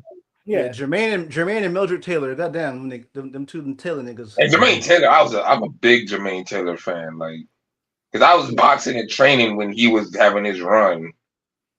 So yeah, like that was shit was disappointing. But I ain't gonna lie, I did feel happy he won another world title before everything. But it's coming at cost because it's like he was taking shots with a brain that was already was bleeding, before. Yeah, so, that's why I don't want Lopez to do it. But you can't tell niggas anything. Like I don't know his situation. It's just sad. I just don't want to see nobody who put it down for the sport and made an impact. And you fight. It's not even like you've waited 3 years. Nigga, it's barely been a year. Yeah, and that's what I said. That's what worries me more because it's not. I mean, I know that's training, bro. Like, is niggas taking it easy on sparring for you? Yeah, and this is in Mexico, so it's like, I mean, I know that. Yeah, so that's why it's just like this. It's not a good idea. I mean, boxing is full of fighters that have had brain bleeds. Like Joe Messi, that basically ended his career. Even though I think he continued to fight in shit like Canada and West Virginia and shit like that. But yeah, he wisely had to step away because it was like, he wasn't gonna get anywhere. It's like you gotta know when shit is when you have to stop, or at least give your brain at least a couple of years to rest. Yeah, because remember, it's the people forget it's the training too. Mm-hmm. Yeah, like Pat said, when you give yourself your rest, and that might still not heal it or whatever, because it's like a permanent injury. But I would, if somebody came off a brain bleed, I'd rather they come off it from 3 years than fucking last year. Yeah, like I mean, we all know we all know the story of Edwin Valero, what happened to him, and why it was such a struggle for him to actually fight in America, which eventually he did, and eventually all them punches made him go Looney Tunes. So it's like, it's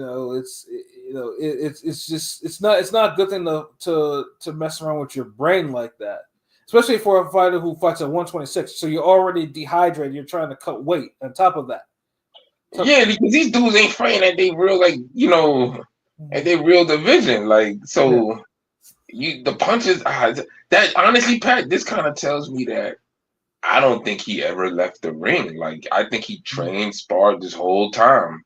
Mm-hmm. Yeah, and that's I don't think he was up and said, I'm gonna fight again. Like, nigga, you never left.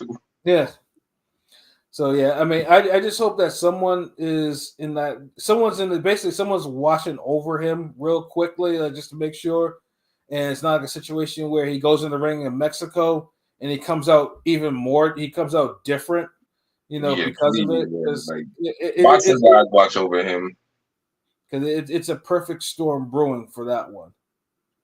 But yeah, I mean, if he gotta get. I don't know what he's dealing with in life. If he got to get some extra money and he has to do this, then just be careful. But man, do what you got to do, but don't make a career out of this.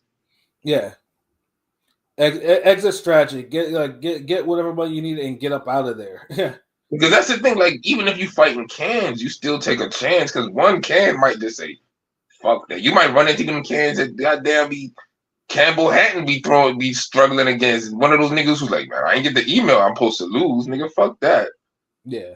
And then he land a wild shot, and boom, your life is different for the rest of your life. Yeah, I mean, I remember the story because there was a fighter that Chris Eubank Jr. He gave him a brain bleed, and yes, I remember that. Yeah, and the funny thing too is, dude went to surgery and dude regained his full powers, which is completely rare. But it convinced him though that, hey, you know what? Let's take part in a unsanctioned sparring, sparring session, and the sparring session cost put him in another coma because he was taking shots to a brain that wasn't healed, and then he didn't come back with full capabilities. He didn't come back with his full powers. And he's struggling from the side effects now where he got off like the first time, but the second time he's like, oh yeah, I'm going to take shots. And now he got diminished because of it. So it's like, you guys got, these boxers have to know, like, it's don't play around with your brain. You only get one of these, no matter what, whatever wicked sports or sciences do. You only get one brain. I'm taking these goddamn chances. Like, and how hard was this fucking sparring, bro? Like, this nigga had a doghouse sparring session, bro. Like, for what? Yeah. And now you walking around like goddamn Unique off of Raising Kanan.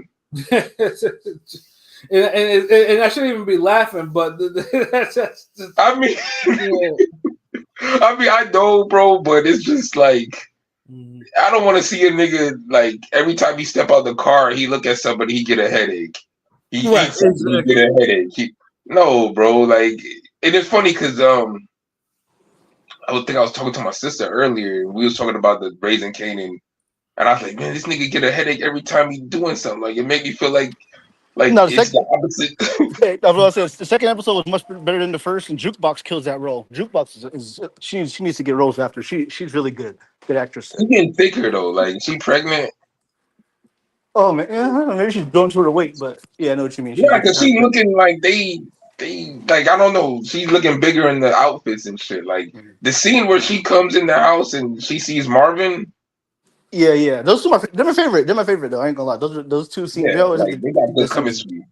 Even though the Curtis Jackson kid, the kid that plays him, Kane, he actually is improved as an actor. But yeah, it seems. Yeah, they just need to fucking stop rerunning these storylines. Y'all kill somebody in every Power show and bring them back. I'm tapped out of the Power. I'm tapped out of the Power universe, but I gotta finish it off, man. I'm done with all these drug shows, but. Yeah, like, I'm done with the mediocre drug shows. Like, I still want my Gangs of London and some gangster shit. I'll finish Godfather of Harlem, I guess, too, but I'm done. I'm done after that, man. I'm done. Positivity. Yeah, I'm done. Like, pilotivity. Let's go. Definitely gotta get up out of here though, because I know I need to go. It's late. One, y'all. This was a good episode, even though we started a little late though. So yeah. My bad. I was late as fuck, guys. Shit happens, you know what I'm saying? And I missed last time, so yeah, that's double my bad. So that's 2 apologies. My bad. Yeah, like I said, definitely, obviously, we always got more shit in the pipeline for y'all. You know what I'm saying? We'll probably be back Thursday. We don't know what it is yet, but I'm sure by tomorrow we'll probably create the tweet for whatever that may be. And then shout out to I saw Kang Sung and Deontay Jones and Mankey Crazy. So yeah, shout out to y'all, whoever's shout out for all that listening to us late night. But yeah, we'll be back on Thursday. So for myself, Pat Scorpio doing the representer, for LB Shadorf, the God, the GOAT artist. Yes. For Conscious Pilot, and I know Rome Top 5 was here earlier. But yeah, this has been another wonderful episode of Real Talk, where as always, if shit's real, we talk about it. So until next time, peace. Deuces.